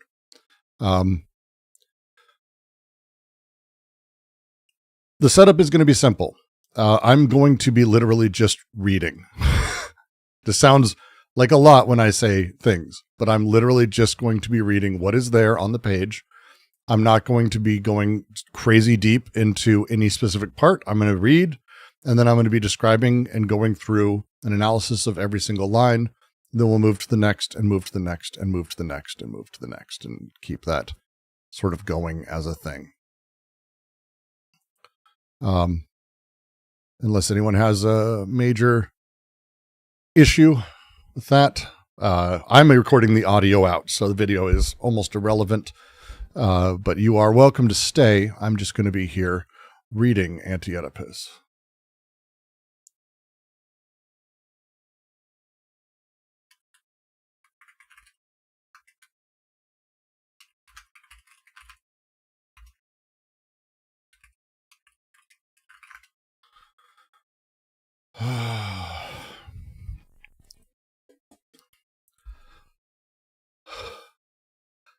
Hey there, welcome to the Quarantine Collective's ongoing reading of Anti-Oedipus. We're beginning today with Chapter 1.1 as we open up the book. This will be scheduled and set up in weekly installments. Today you're going to be getting a couple paragraphs, next week again the same. The goal will be pretty simple. As we catch up and we slowly get on par with the live reading, the goal would be that the readings we have live build out the understanding we have that I then go through here.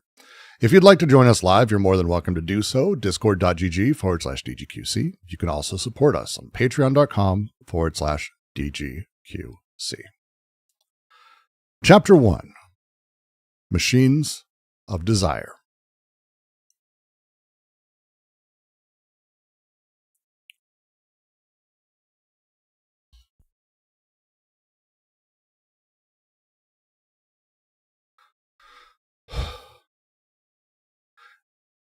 It functions everywhere, sometimes without stopping, sometimes discontinuously. It breathes, it heats, it eats, it shits, it fucks. What an error to have said the it. Everywhere these are machines, not at all metaphorically, machines of machines with their couplings, their connections. A machine organ is connected to a source machine. One emits a flux, which the other cuts. The breast, a machine that produces milk. The mouth, a machine coupled to that one. The mouth of the anorexic hesitates between an eating machine, an anal machine, a speaking machine, and a breathing machine. Asthma attack. It is thus that we are all bricoleurs, each with their little machines. A machine organ for a machine energy, always flux and cuts. Judge Schreber has the rays of heaven in his ass, a solar anus, and be sure that it works. Judge Schreber feels something, produces something, and can theorize about it. Something is produced, effects of machines, not mere metaphors. The opening of Anti-Oedipus establishes Deleuze and Guattari's foundational concept of machines of desire.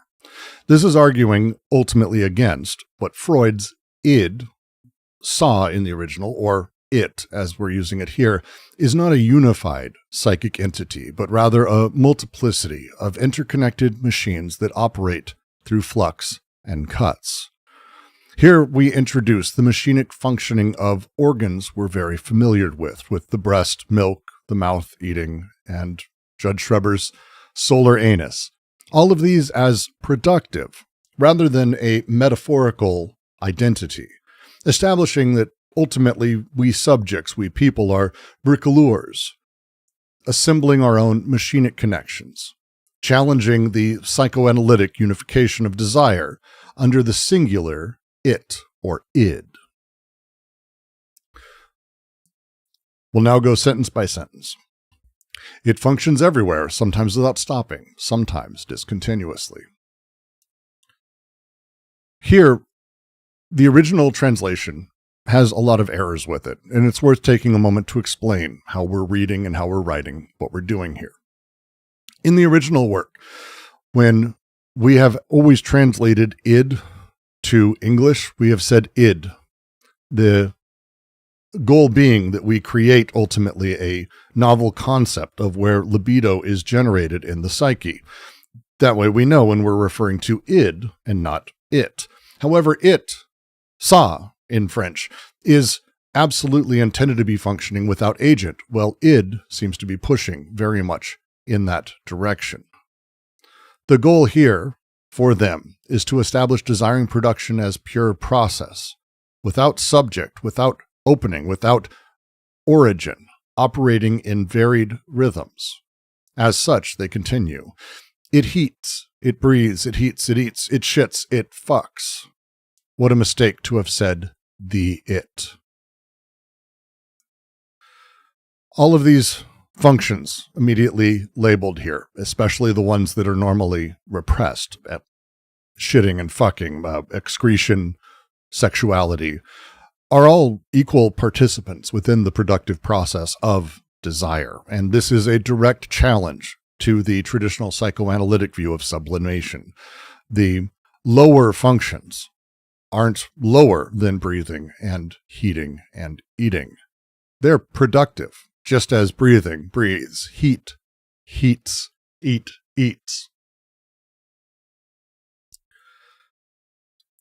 When they say what an error to have said the it, they're claiming very, very simply that there is no singular place to start with desire under a single agency. Das Es, the id, the unification of desire is itself the mistake that they're referencing.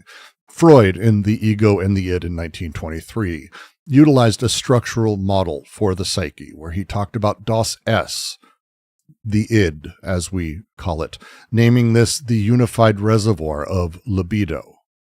They want to be a polemic in this case. They want to shift to a multiplicity of machines. They continue everywhere. These its are machines, not at all metaphorically, machines of machines, their couplings, their connections. They're making a very, very significant grammatical shift here. They're establishing a claim. Machines, as they're talking about it, and this will be true for the remainder of the book, this is not metaphorical. These are material arrangements of actual things. Machines are not figures of speech. There is a direct reference that they're starting with here, a bit of a Bergson's critique of false problems, by ultimately talking about this multiplicity as a degraded unity. They're making a reference in that direction. If you know of it, it's worth taking a note. But ultimately, the central concept is simple. Desiring machines are real, productive arrangements. These are not symbols of other things in any capacity. They continue. A machine organ connected to a source machine. One emits a flux, the other cuts. There is a binary reality and relation to machinic functioning, the flux and the cut. It is not production and consumption, which we might confuse for it. That is a much more economic grand social model. Here, we're talking purely about flux and cuts. They will come to this, but it is important. A machine organ and a source machine, one emitting a flux, the other cutting a flux. The basic formula that will be repeated over and over. Organ machine plus source machine, flux and cuts. The breast, a machine producing milk. The mouth, a machine coupled to that one. The coupled to that one is important wording here. It's worth talking about and making sure. The original translation, it does work here, but the original French is very much about establishing an asymmetry, talking about production instead of just purely coupling. Coupling is not the focus. The conjoined production is. And this is the first concrete example they've given, nursing as a machinic arrangement again, not a mother-infant dyad or symbolic relation of multiple things, but instead simply nursing as a machinic arrangement itself. This is the abstract formula again. One emits a flux, the other cuts. Breast, mouth. The mouth of the anorexic hesitates between an eating machine, an anal machine, a speaking machine, and a breathing machine, asthma attack. The language they utilize here is pulling out the idea that an organ is for a thing. Instead, it's about how an organ can function as multiple machines or machinery. Again, the setup here that multiplicity is internal to all partial objects. We'll get to what all of this means, of course, but the multiplicity is central to it. The mouth hesitates between all of these. It's able to take part in all of those, to be the thing that either produces or cuts, that it is flux and cuts in one way or another. Machines are not singular functives. Hesitation, variation, cuts, breaks, change is fundamental to the ontology they're putting forward. It is thus that we are all bricoleurs, each with their own little machines. I've chosen to leave bricoleurs here, which is the original French, because they're borrowing from Levi-Strauss's term from La Pensée Sauvage from 1962, where he created this term to discuss about one who creates with whatever is at hand, versus, say, an engineer, someone who works from plans, works with materials that are pre-ordered, things that are aware that they're able to prepare. The use of the French term is about this theoretical reference particularly.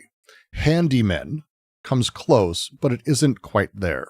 All subjects for Deleuze and Guattari are this bricoleur arrangement.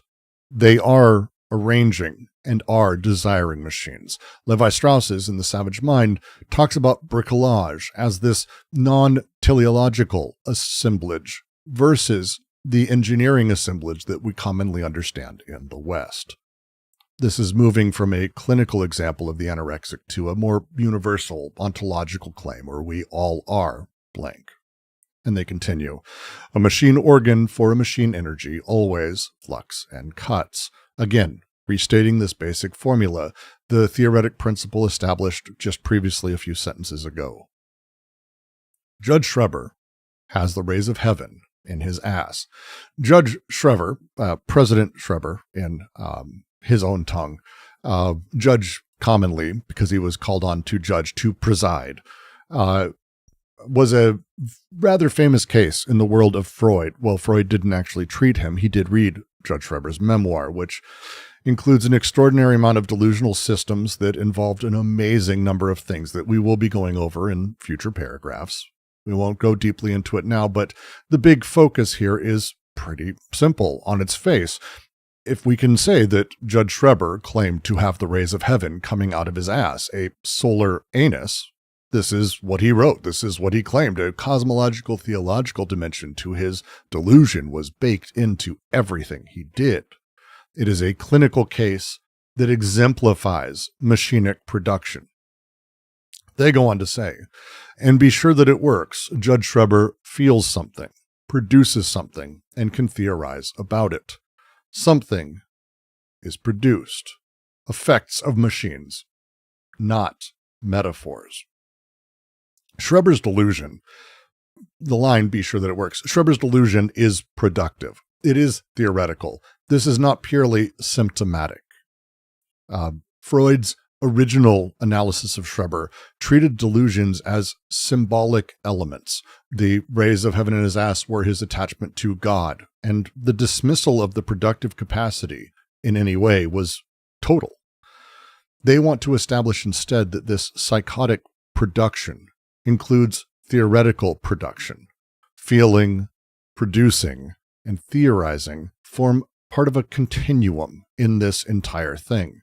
And as they finish it with this ontological claim that desiring machines produce real effects, not symbolic representations, that we have this rejection of the psychoanalytic hermeneutics of Freud and Lacan wholly, where symptoms themselves are metaphors or symbols of other things or relationships. We instead close this paragraph out with a definitive anti-metaphorical, anti-representational claim, grounding the machinic materialism of the entire project. Paragraph 1. Hopefully that sounded okay to everyone. I'm pretty happy with it. I have a lot of notes, so I've been waiting to do this for a while. So did Deleuze believe in free will or not? I wholly sidestepped it. I have a video on free will in the channel. If you look for it, my video on Angela Collier's video, where I talk about how the question of free will is actually the wrong thing to be asking. It's worth reading. Hope all of you are good. In between, I hit stop on the recording for a reason, because the goal is that I'm going to be taking these and then editing them, so I don't need the shit in between. Good God, no.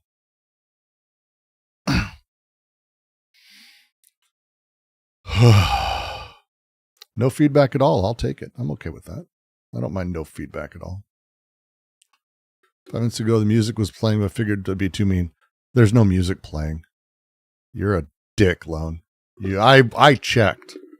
I have it muted. You would have literally interrupted. I have to start all the way over. You motherfucker.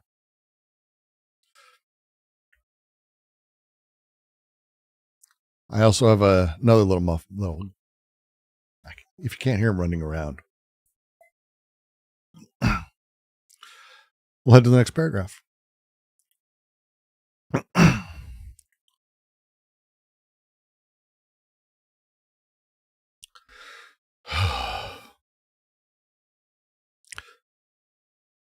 And we move to the second paragraph. The schizophrenic's walk. It is a better model than the neurotic lying on the couch, a bit of fresh air, a relation with the outside. For example, the walk of Linz, reconstructed by Buchner. It is different from the moments when Linz finds himself at his good pastor's place, who forces him to orient himself socially in relation to the God of religion, in relation to the father, mother. There, on the contrary, he is in the mountains under the snow, with other gods or without God at all, without family, without father or mother, with nature. Quote, "What does my father want? Can he give me better? Impossible. Leave me in peace." Everything, machines, celestial machines, the stars or the rainbow, alpine machines, which couple with those of his body, uninterrupted noise of machines. Quote, "He thought that it must be a feeling of infinite beatitude to be touched by the deep life of all form, to have a soul for stones, metals, water, and plants, to welcome in himself all objects of nature, dreamily, as flowers absorb air with the growth and decay of the moon." End quote. To be a chlorophyllous machine or photosynthesis, or at least to slip one's body like a piece into such machines. Lenz placed himself before the distinction man-nature, before all the orientations that this distinction conditions. He does not live nature as nature, but as process that produces. There is no longer man or nature, but only process that produces one in the other and couples machines, everywhere producing or desiring machines, the schizophrenic machines, all generic life. Me and non-me, exterior and interior, no longer need to mean anything. This paragraph pivots from a theoretical exposition to concrete literary example with Buchner, contrasting the schizophrenic subject who is in open movement while Lenz is on his mountain walk with the neurotic subject immobilized on a psychoanalyst's couch. Through George Buchner's novella, Lenz, written in 1836, D&G are demonstrating that desiring machines function in nature as productive processes, not as symbolic landscape. This passage is establishing the schizophrenic's radical displacement beyond an Oedipal territoriality, the one we know of as father, mother, or religion, into a machinic coupling with nature itself. This exemplifies a core claim of theirs that desiring production operates through deterritorialization and reterritorialization, with schizophrenia representing the process that dissolves the man-nature dichotomy into pure productive becoming. The paragraph itself seems to perform what it describes, a movement away from psychoanalytic enclosure towards an open cosmic connection. It opens with the joke, the schizophrenic's walk, a better model than the neurotic lying on the couch. The meaning here is simple. There's a mythological preference that they want to put forward. The idea of a neurotic lying on a couch, stuffy air, clock ticking, nothing in there to stimulate. In fact, often shades are drawn. Freud's fundamental rule required analysans to lay on the couch immobilized, speaking without even seeing the analyst, establishing this neurotic position as supine passivity built into everything. Instead, they say, no, the schizophrenic for a walk, this is a better model. A bit of fresh air, a relation with the outside. This phrasing that they use is establishing the atmospheric, spatial, connective difference, open air versus enclosed room, outside versus inside, not merely scenographic, but ontologically fundamentally different. They add a bit here, simple, a bit of fresh air, relation to the outside, because they want to break open in the wording that they're using. It connects simply with that exteriority of what the schizophrenic's walk produces. For example, the walk of Lenz reconstructed by Buchner. They go on to say about Buchner's work, it is different from the moment when Lenz finds himself at his good pastor's place, who forces him to orient himself socially in relation to the God of religion, in relation to father and mother. George Buchner's Lenz, originally published in 1839, is a classic of German sort of odd literature of the time, a proto-modernist text of the time that influenced German expressionism, claimed by psychiatric literature as a clinical description of schizophrenia, and has been since it was written.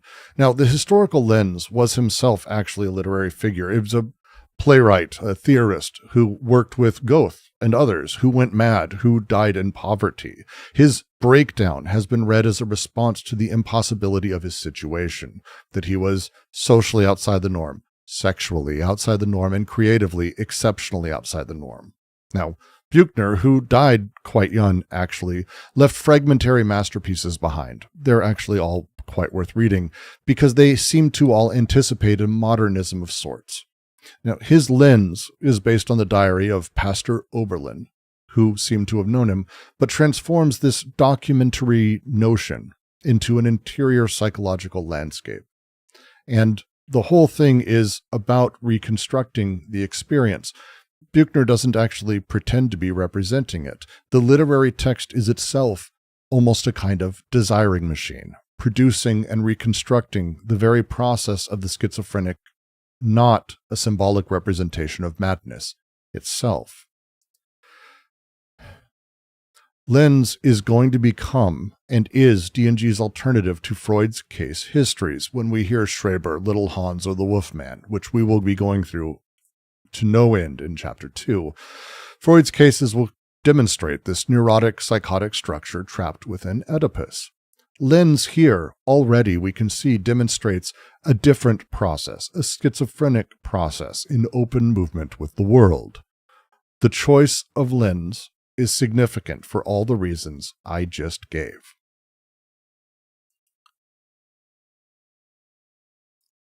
As he continues, it is different from the moments when Lenz finds himself at his good pastor's place, who forces him to orient himself socially in relation to the God of religion, in relation to the father and the mother.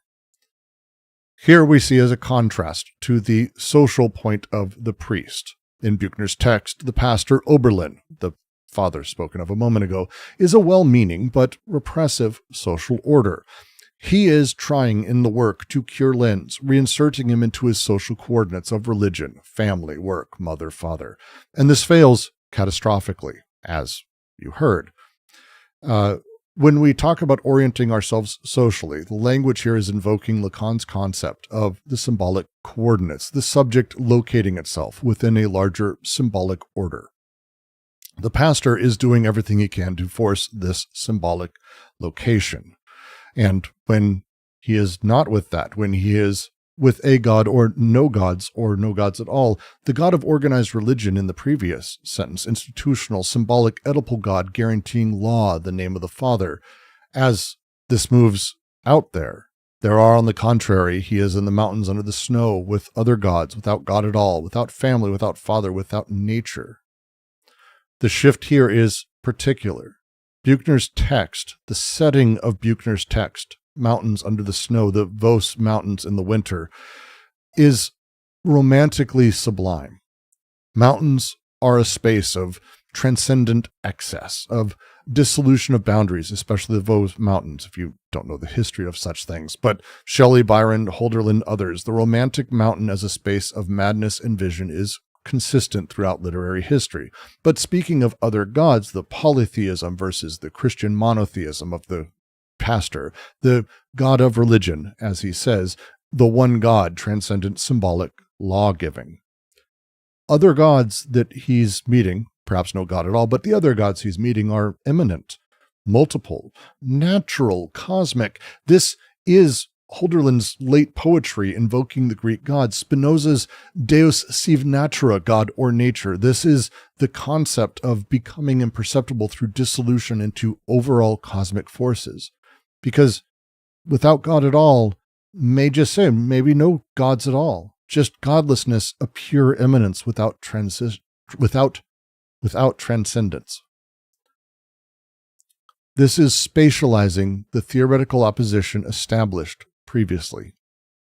The mountains are a space that oppose the pastor's house, that are territorializing and confining. The systematic negations prepare for the positive affirmations that follow. Lenz does not just escape Oedipus. He connects with machinic nature by inserting himself to it, into it as part of it, not as man entering nature, but as nature. This is the opening paragraph's claim that desiring machines function everywhere. Well, here we see it. Everywhere is the cosmic and natural scale. This is not just the organic or human scale. The other gods may become celestial machines as we go on. And Lenz yells aloud, "What does my father want? Can he give me better? Impossible. Leave me in peace." Lenz's own voice is rejecting the idea of paternal authority, demanding that he's left alone. The schizophrenic, autistic refusal of Oedipal law, can you do better? Leave me be. The quotation dramatizes the explicit rejection of the father that we have been talking about structurally in the last few sentences. This father cannot offer anything better than what Linz has in the mountains and nature. Of course not. He offers repression.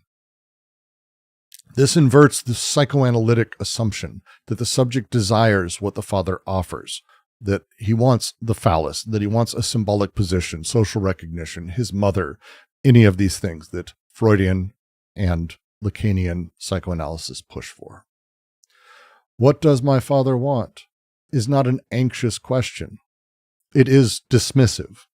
He asks not to understand his desire in relation to father's desire, but to reject the father's relevance entirely.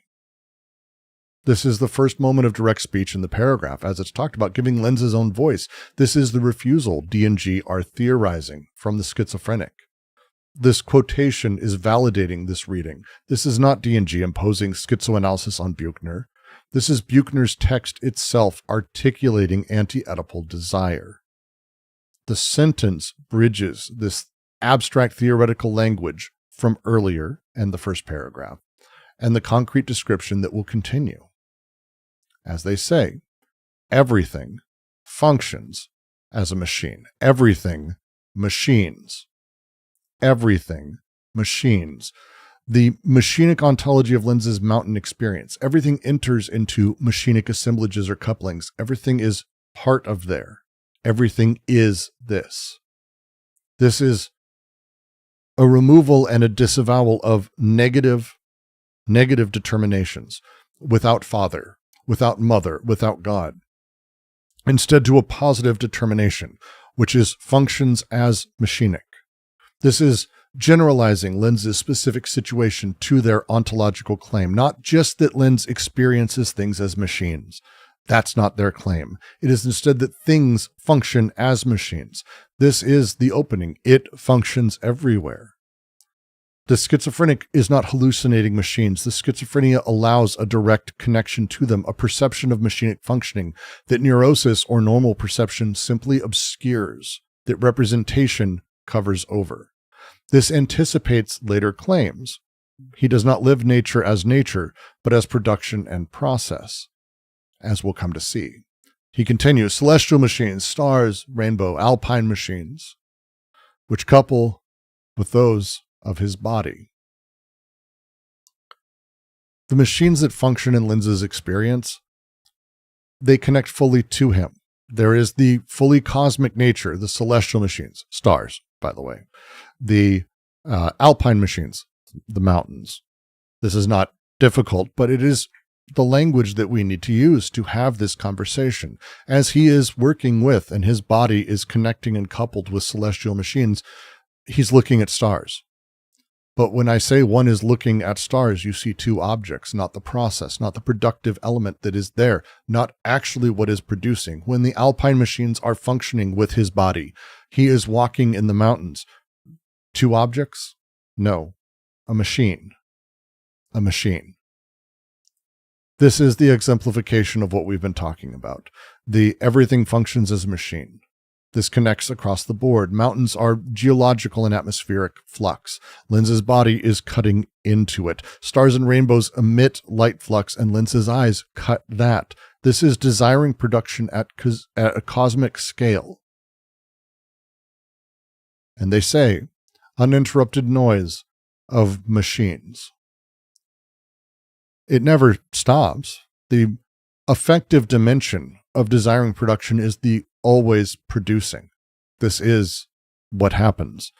The sentence here is bridging and talking through this sort of visual spatial description we've been having, but what will come, because as Linz hears the noise, and in the story he does, it's preparing us for this internal experience. It's constant, and it is always flux and cuts. This continuous thing produces. They continue.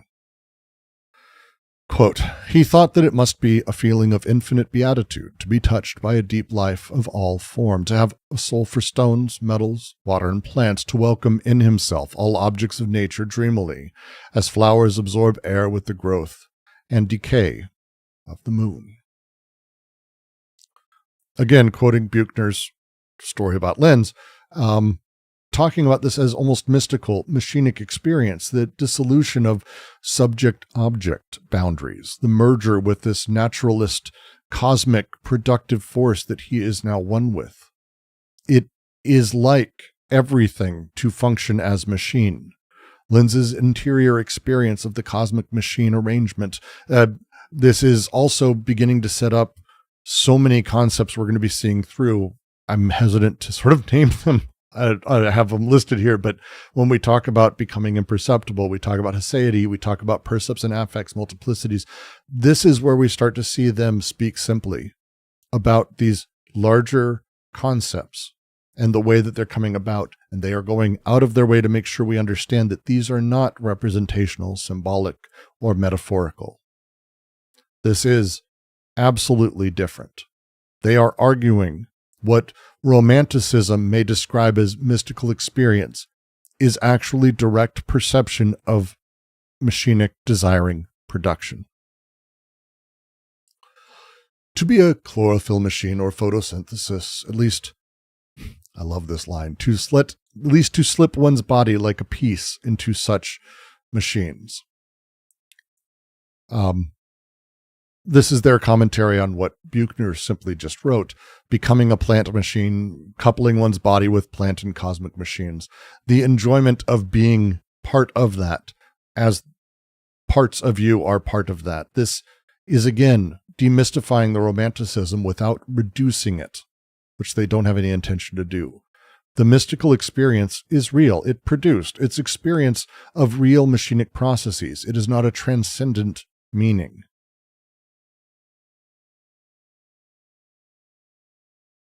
One sec, my computer just flipped. All right. I'm going to give it a second because I'm going to end up cutting.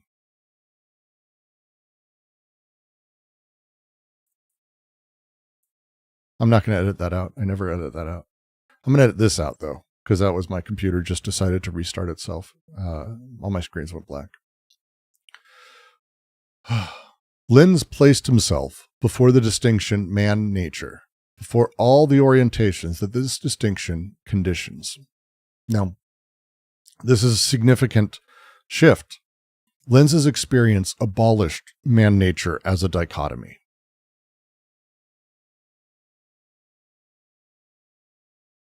There's a couple lags. I'll reread that then.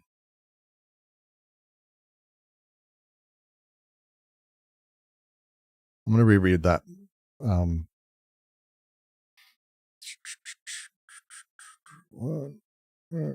So I know when the edit needs to be. Lenz placed himself before the distinction man-nature, before all the orientations that this distinction conditions. Lenz's experience fundamentally abolished the man-nature distinction, the dichotomy, and all the coordinates that depend on that distinction. That distinction conditions the idea of subject-object, interior-exterior, culture-nature, which they will go on to name. Now, the man-nature distinction is a fundamental dualism of Western metaphysics. This is traceable to Plato, Descartes, Kant. It is the basis of modern humanism, anthropocentrism, and subject-object divides. Now, the work they're doing here is to attack this distinction, and they will do it in other works entirely. But specifically, what they're doing here is playing with Nietzsche's sort of works and Heidegger's attempt to think before the subject-object split, which was in vogue at the time that they were writing this and between this. But D&G make it more material. This is not about historical regression for them. It is about Lenz, the schizophrenic process that dissolves the distinction that exists before the distinction conditions everything else. The setup here, because once man-nature dissolves, all the derivative elements, all the derivative elements continue to dissolve as well. They will go on to say, specifically, he does not live in nature, and he does not live nature as nature, but as production, process. This is what it means to plant oneself before the man-nature distinction. Doesn't mean being man, doesn't mean being nature. It means experiencing nature not as passive object of contemplation or externality, but as active, productive process.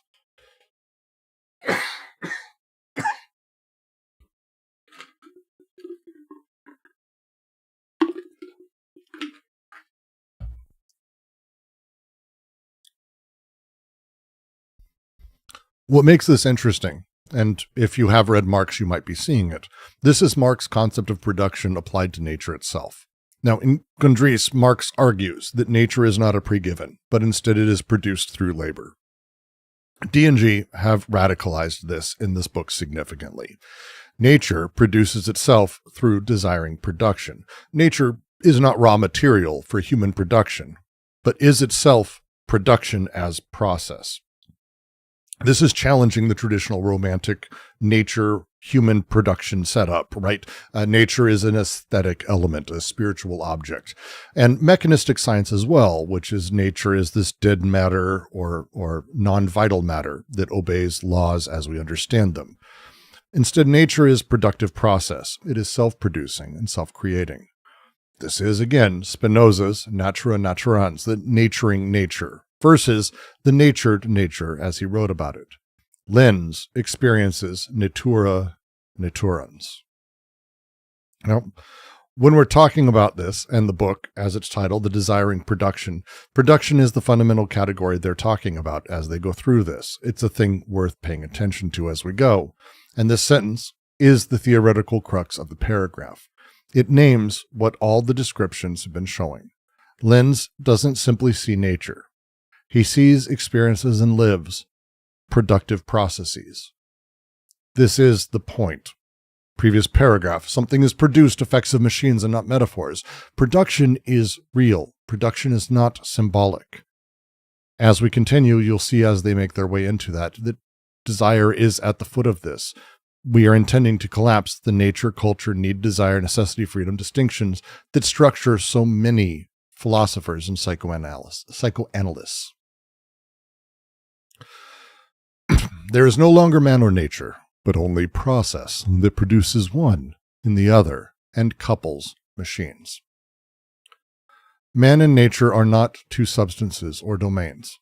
Man and nature are products, effects of productive processes, which is about coupling machines. I'll finish and then continue. Everywhere producing or desiring machines. The schizophrenic machines, all generic life, me, non-me, exterior and interior, no longer need to mean anything. The final words of this actually are really complicated to translate, and it's a thing that we spent a good amount of time on in our reading. I ended with the translation being no longer need to mean anything. Now, the specific thing that's happening here is to talk about how these elements, which condition, which build their own meaning, which have a drive, a partiality, a productive process, they don't need to mean anything when you get down to this ontological level, when you get to the universal conclusion. Desiring machines themselves are everywhere. They are schizophrenic in process. They are life itself as generic productive processes. Any binary coordinates, subject, object, interior, exterior, etc., would dissolve almost immediately. And as such, the need for those things, the drive for those things, the push for those to have very particular sets of meaning, to have very particular outcomes, well, that goes away. The big things as we make our way through this, to pull from this, is to be specifically talking about the rhythm of this. Everywhere machines and life. This becoming imperceptible of the syntax itself, the sentence losing definition as he says things like me and non-me, interior, exterior, that they lose meaning. And as we move into the continuation of the Schizo's walk in the next paragraph, the movement will continue. The process simply never stops. All right, it's paragraph 2.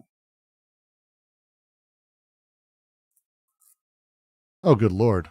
Oh, good Lord. What the fuck?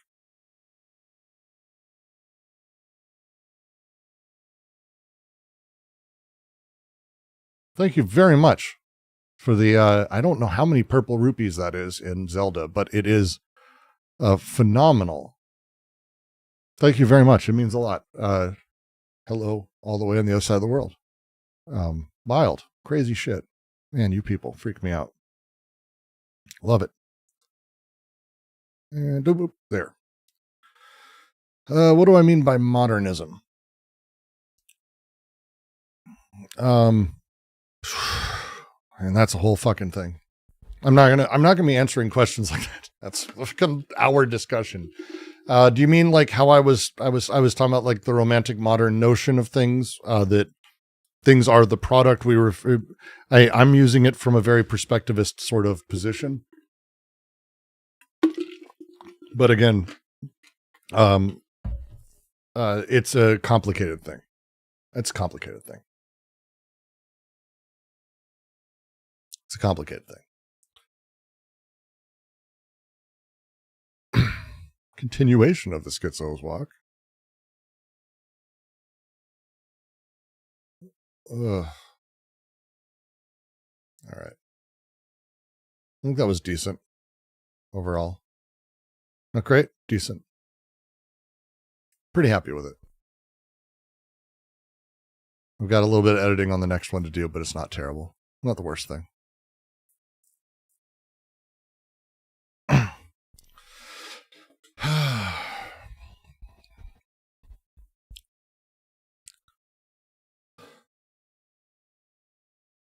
This will probably be a second recording.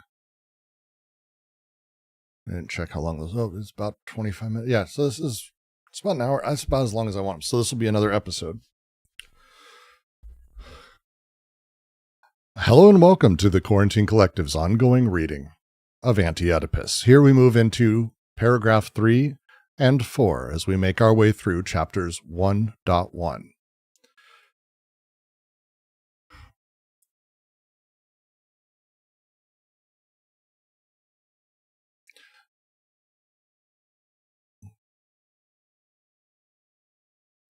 If you'd like to join us live, you can always... fuck, I need to start that over my brain. I'm just going to steal the intro from the other. It's been years at this point. I can do this almost one take. It's been... I have done... It's hard to describe how many times I've read each of these paragraphs out loud. Because while you're like, oh, you've done it here, and you've done 3 readings. Like, you forget, like, I've done recordings and readings and then rereadings, and, like... It's hard to even describe how many times I've done this fucking book. It's really difficult. It's really a lot. All right.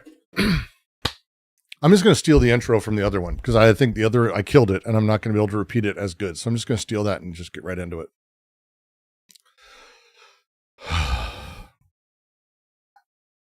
Paragraph 3.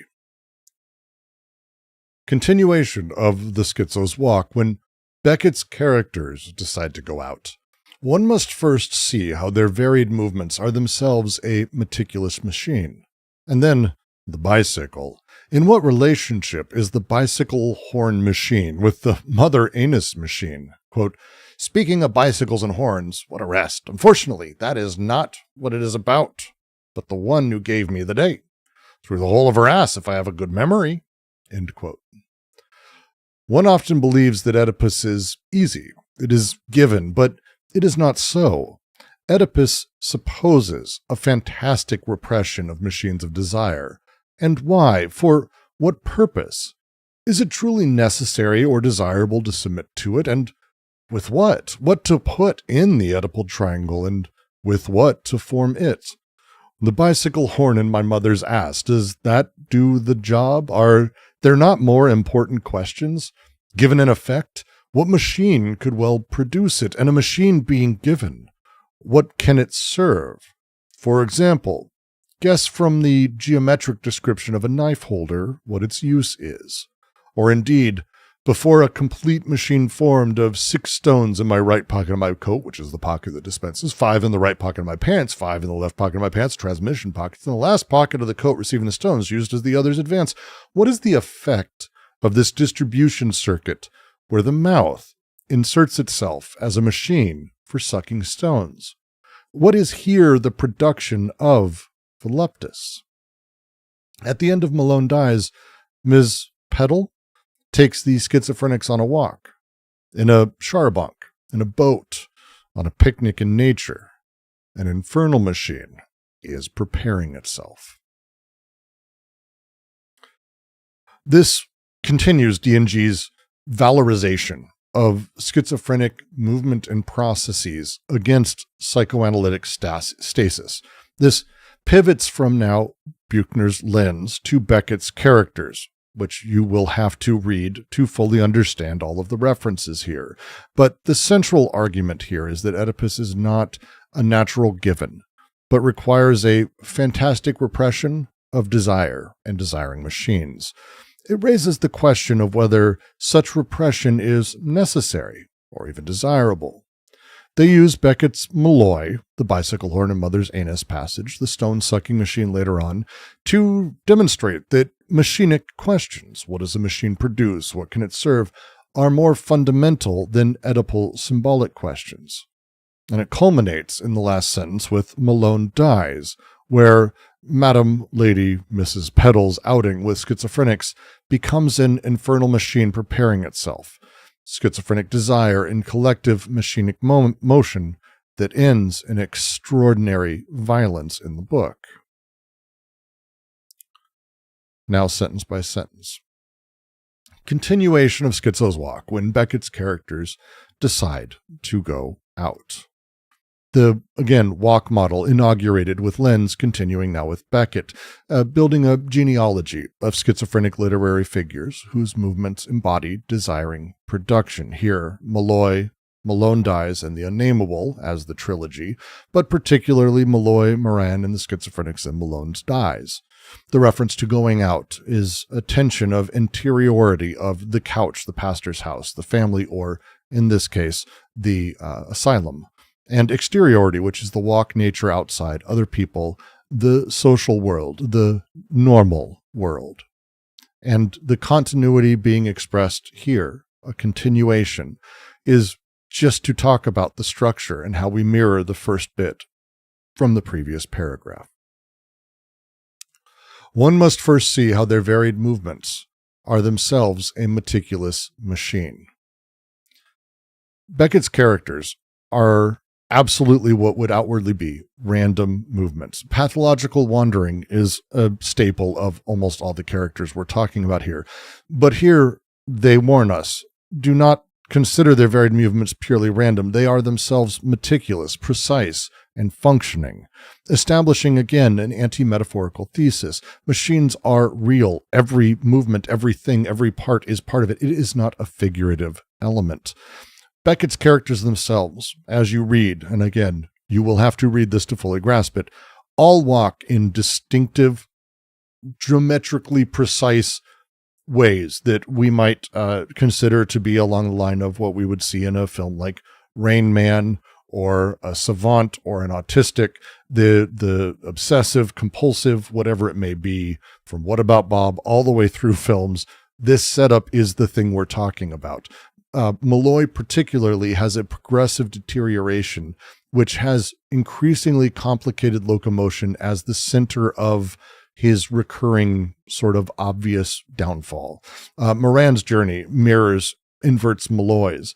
The meticulous quality here is about how Beckett wrote these mathematical, almost code level obsessions. Like it's like computer code of how they move. It's really incredible. It's permutations of code in extraordinary ways.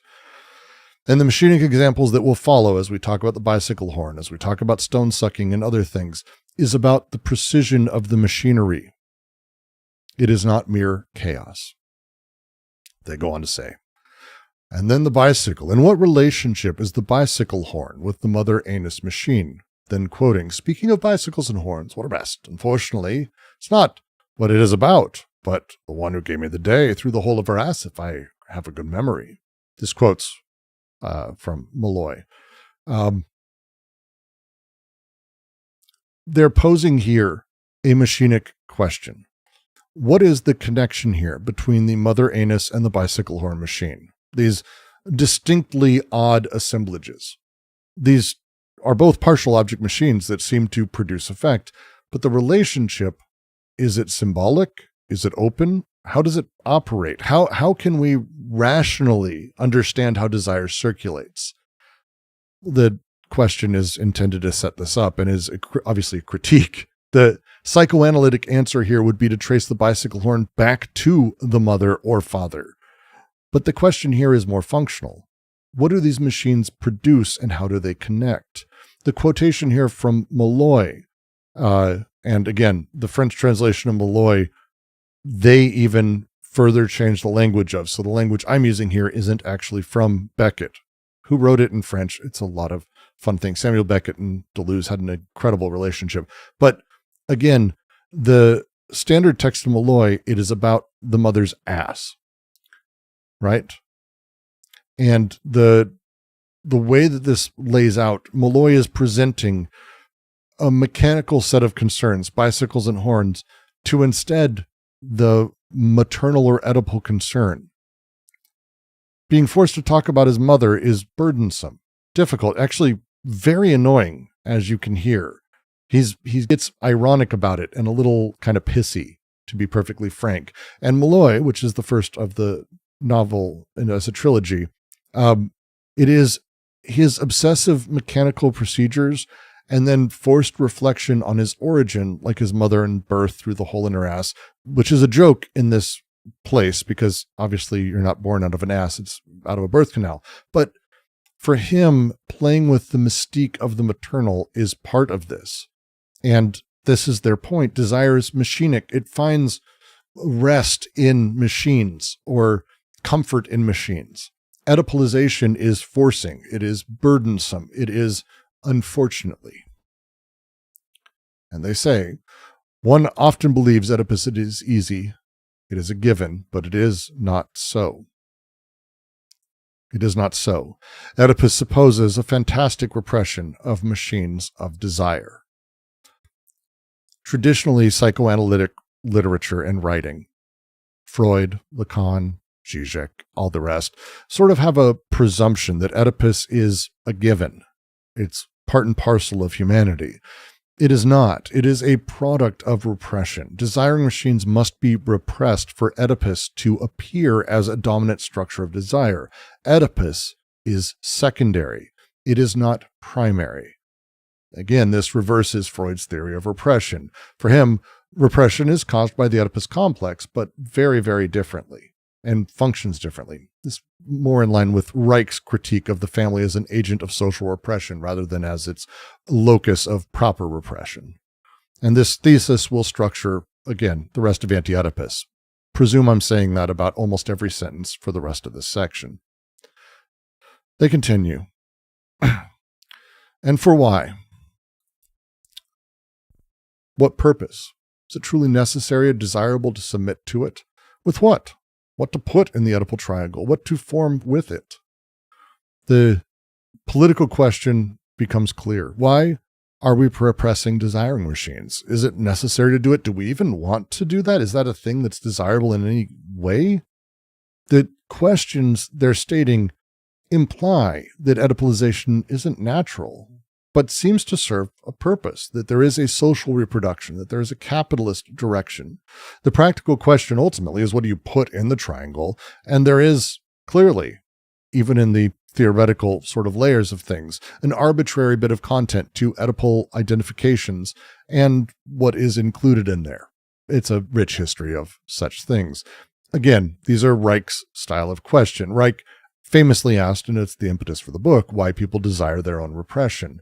To them, they want to almost ask here why Oedipus in particular is the dominant form.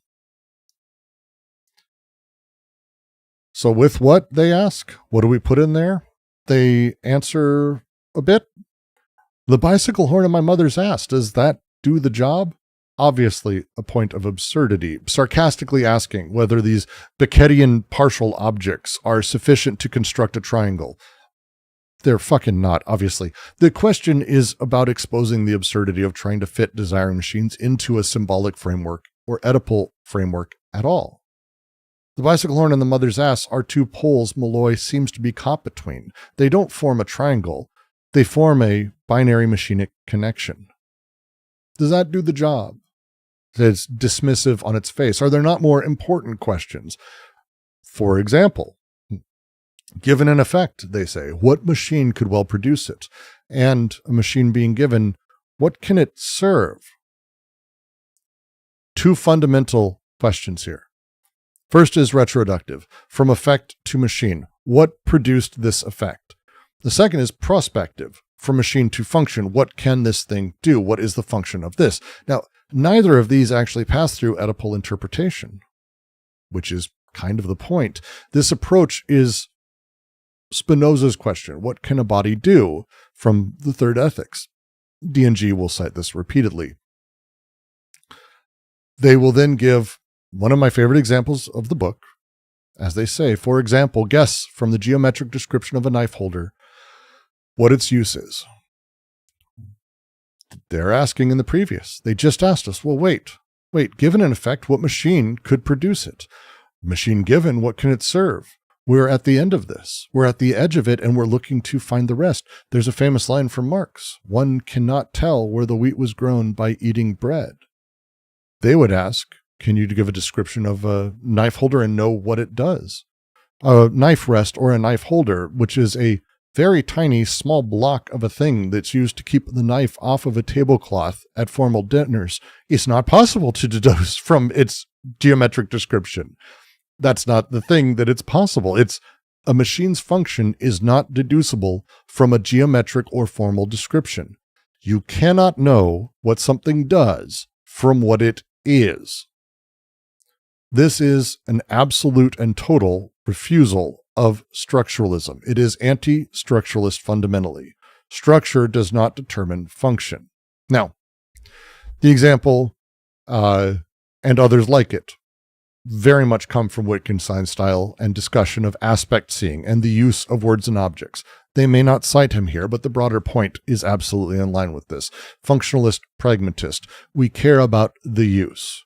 And as we're about to move into what is one of the more complex elements I want to describe before I read it as a thing, this is a direct reference, what I'm about to do, to Malloy's stone-sucking ritual in Beckett's Malloy. We've talked about Malloy, schizophrenic, mentally ill, degrading over time person caught between bicycle horn and his mother's ass. Malloy describes an incredibly elaborate system for circulating 16 sucking stones through his 4 pockets, so he sucks each stone in turn without repetition until he's done all of them. Okay? This is the thing. Malloy's stone-sucking machine is a desiring machine in operation. Inputs, outputs, transmission, circulation, pausing, holding, all of that. The question is, what does it produce? What does it produce? Or indeed, before a complete machine formed of 6 stones in my right pocket of my coat, 5 in the right pocket of my pants, 5 in the left pocket of my pants, the last pocket of the coat receiving the stones used as the others advance. What is the effect of this distribution circuit where the mouth inserts itself as a machine for sucking stones? What does this produce? What is its effect? The answer is pleasure. But they ask, what is here the production of pleasure? At the end of Malone Dies, well, we'll get to the last sentence. What here is the production of Oedipus? Malloy's stone ritual is absolutely one of the most famous parts of Beckett's writing, maybe in general. It is the most salient, incredibly well-written bit of hyper-obsessive permutations that has been put. It's great. Deleuze writes about this in The Exhausted, because it eliminates all possibilities. I think the thing that makes this is that there's no more parts outside of it. It's incredible. The machine is complete. That's what makes the writing so powerful. It's what makes it so amazing. There's nothing to be added here. There's nothing for Beckett to add. There's nothing for Deleuze or Guattari to add. I have nothing to add. It is the thing as described. The whole thing is fictional, but it's complete and total. Voluptas, which can be called and described as sexual pleasure, here I'm using it to mean in its original sort of setup. Voluptas is about sensuality, the enjoyment of the sensual, an immediate sensual enjoyment. The stone-sucking machine produces a sensual pleasure. This is not a sexual outright pleasure. This is not Oedipal. This is not genital. It is oral machinic. The effect is pleasure. The effect is he enjoys it. At the end of Malone Dies, Madame Petal takes the schizophrenics on a walk, in a charbonc, in a boat, on a picnic in nature. An infernal machine is preparing itself. The ending of Malone Dies involves a nightmarish outing, where the inmates of an asylum are taken out and about, eventually to a picnic that ends in a massacre. The reference here as an infernal machine, this collective arrangement of destruction that emerges from the group movement in general. The Petal outing in Malone Dies is in the final pages of the second book here, Malone Dies. The attendant kills several people with a hatchet. The way and how this comes about is beginning with the walk of the schizos and ends with the collective schizophrenic movement as an infernal machine. This is not a return to Oedipus. It is its destruction. The machine prepares itself, it is autoproductive, and it is catastrophic from the key all the way down. As they say, the next little bit is a poem. The body beneath the skin is an overheated factory, and outside, the sick person shines, glows from all its pores, burst apart. Antonin Artaud, who they utilize from the creation of The Body Without Organs and on. Antonin Artaud here presents the body as an industrial site, a factory beneath skin, whose productive intensity is not possible to contain, bursting outward through these pores. Their thesis, the body as a site of production, not representation, that this production is excessive, overheating, literally explosive. Schizophrenic bodies radiate machinic intensity visibly. And as they go through each part of this, you will see as they talk through each of these items, and we get to bursting apart. Paragraph 3, done. Oh, God, I'm fucking tired. I'm going to do one more paragraph and we'll be done for the night, which will be nice.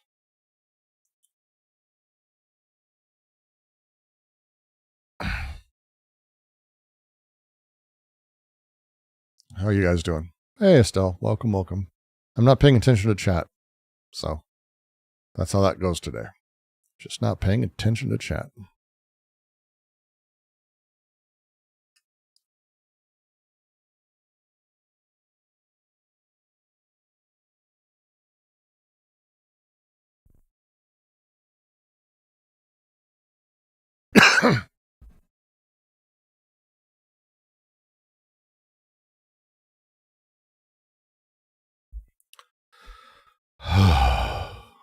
Let's do the next bit.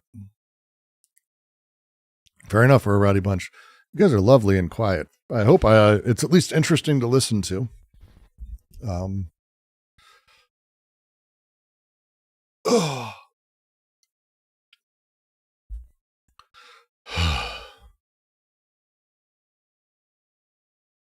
Let me record. Almost didn't record there.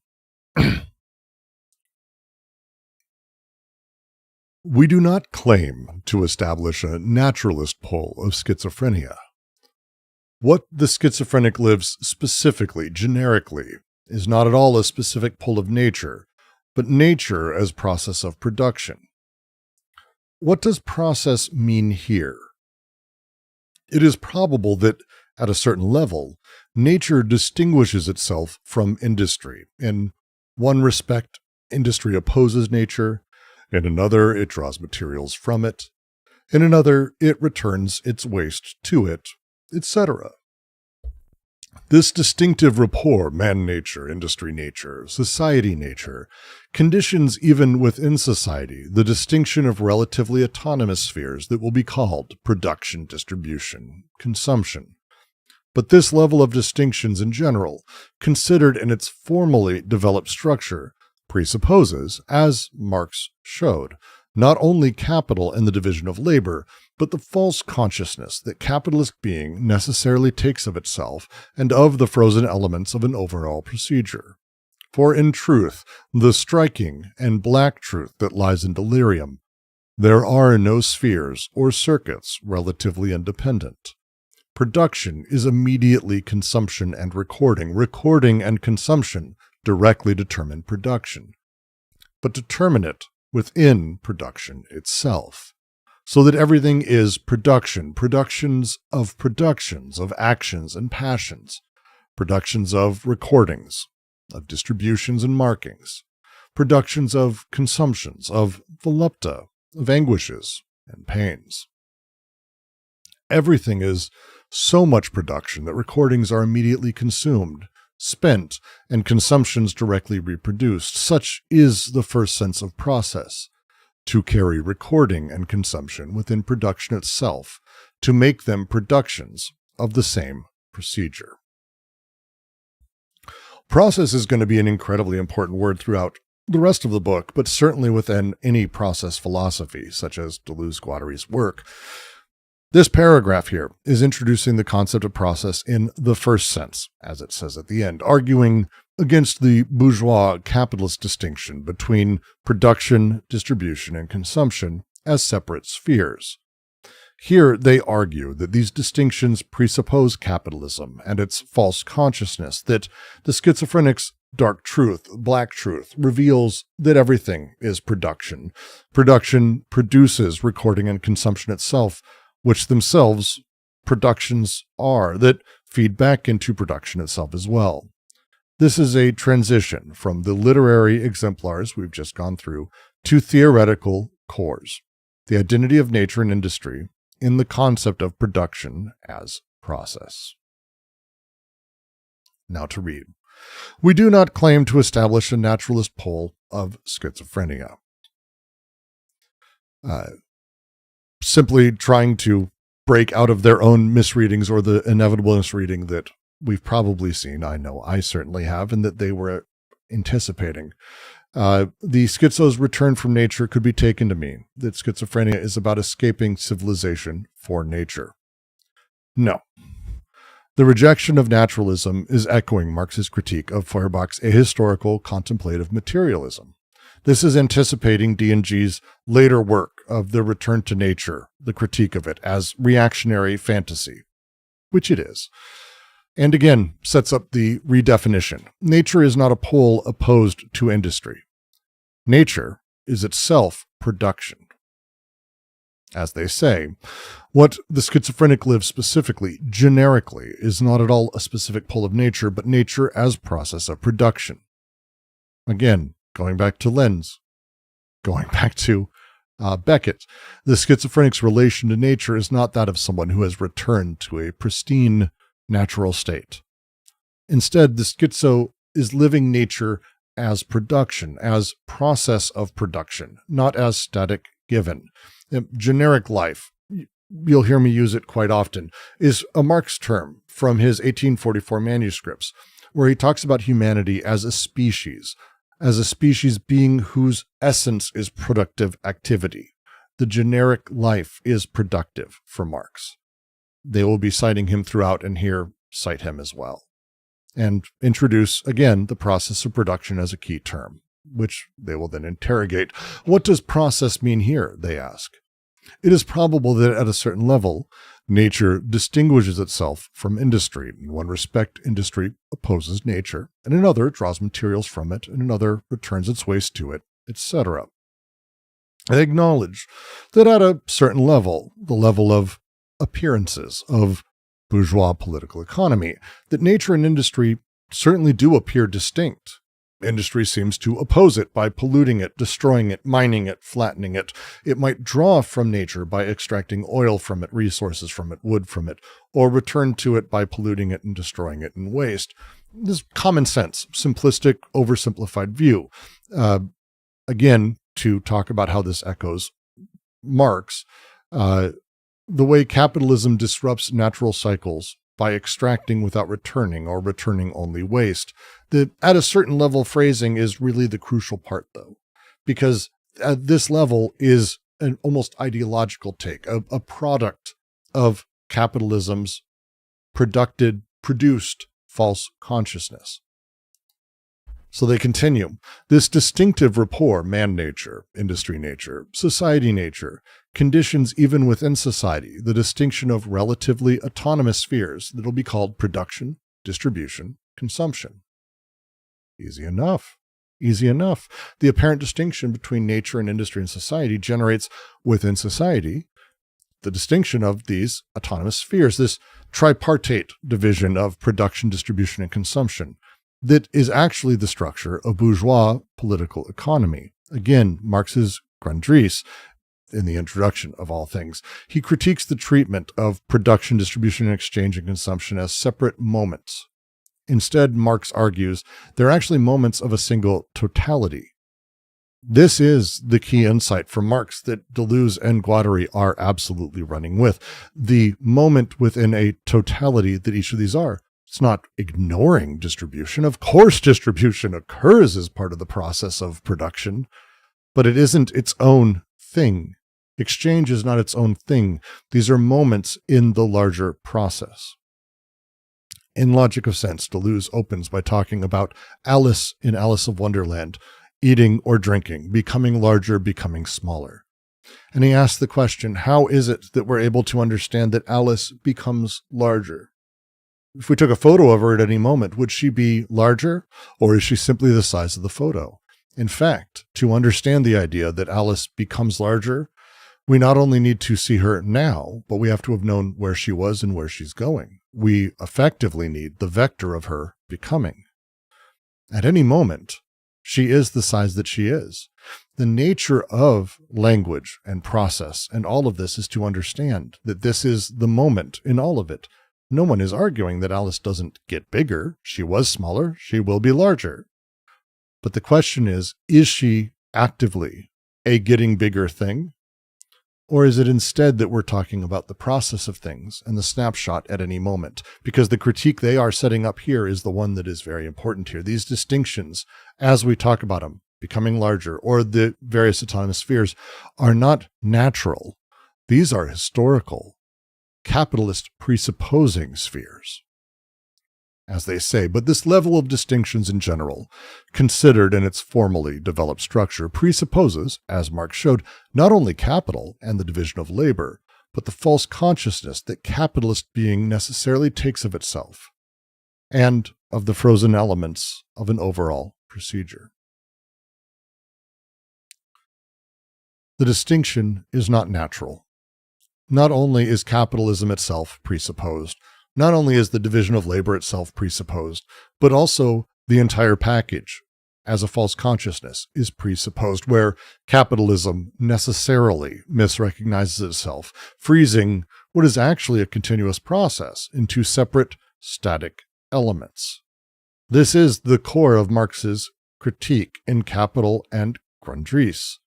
The very idea of false consciousness might be more Lucasic or Lukácsian than Marxian. History and class consciousness is where this comes from. But the frozen elements is Marx's analysis of how living labor is congealed into dead labor, and how we forget that these things are all part of an eternal process as a snapshot moment. The distinctions are ideological. They are not real. They say, for in truth, the striking and black truth that lies in delirium. There are no spheres or circuits relatively independent. Production is immediately consumption and recording. Recording and consumption directly determine production, but determine it within production itself.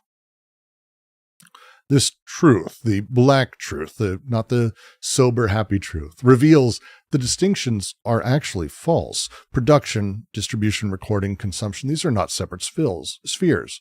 These are all immediately identical with each other and with production. It's always already consumption.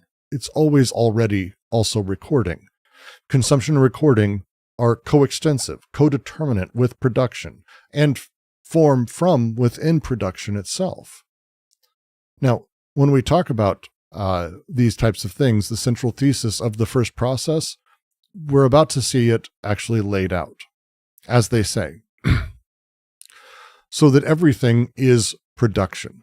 Productions of actions and passions, productions of recordings, distributions, markings, productions of consumptions, of volupta, of anguishes, and pains.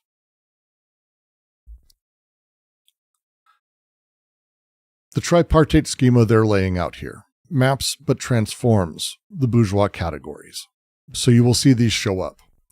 The production of production, which are actions and passions, the production of recordings, distributions and markings, and the production of consumption, pleasures, anguishes, and pains. All three are productions. There is no escape from production into a domain that is not production. They all are coextensive. They all appear with each other. These are the three syntheses that they will be developing: the connective, the disjunctive, and conjunctive syntheses, the tripartite structure, not of three separate things, but of a single process at varying moments within it.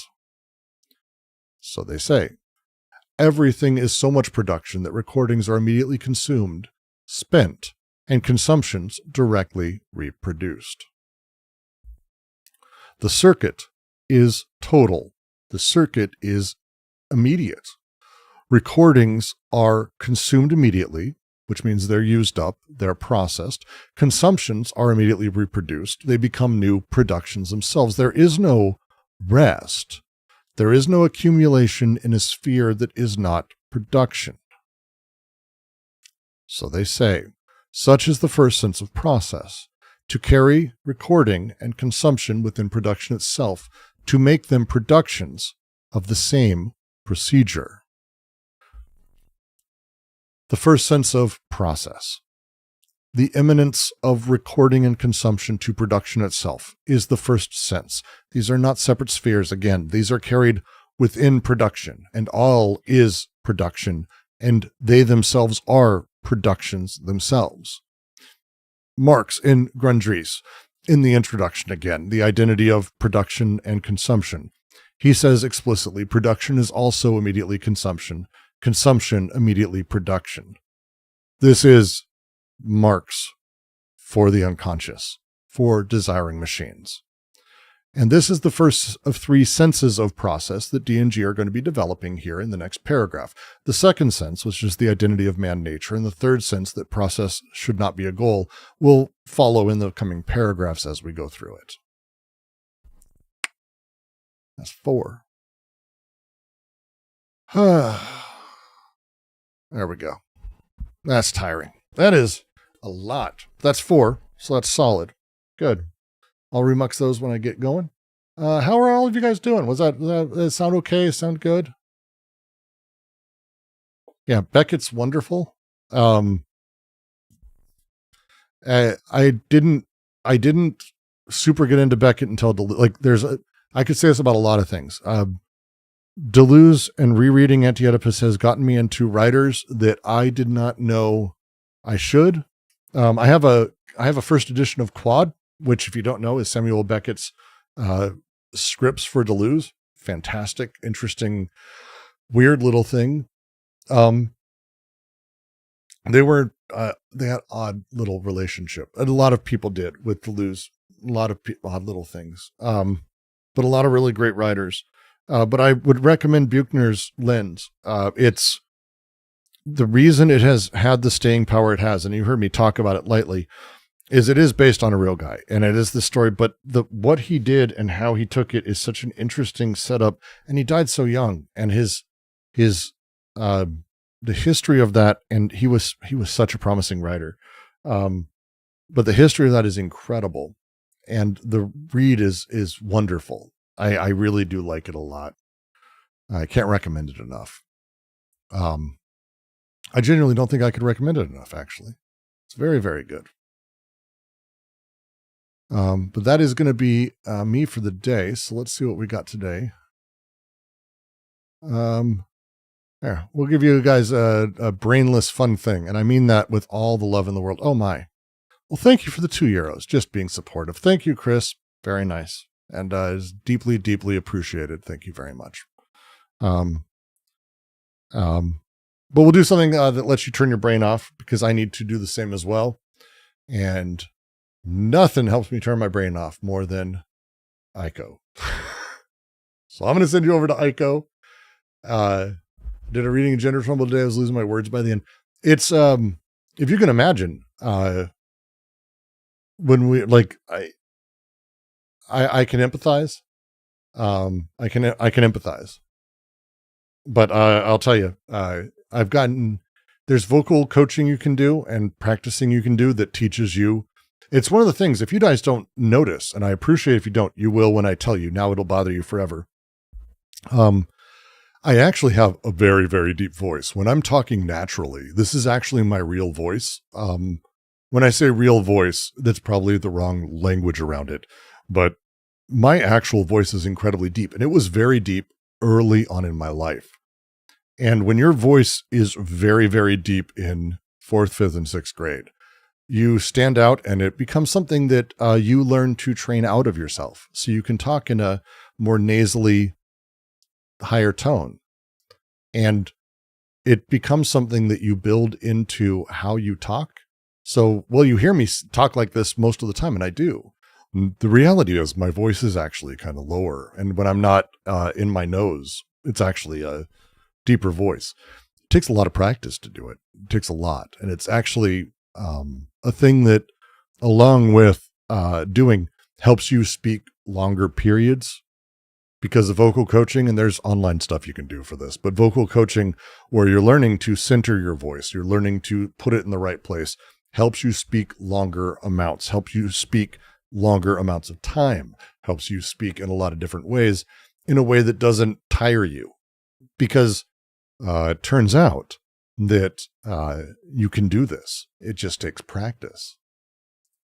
So with that, I will say thank you. And all of you enjoy. I'm going to send you off. I'll give my best to Ico, and enjoy the brainless drama content, because that's the best thing there is. I'll see y'all soon enough.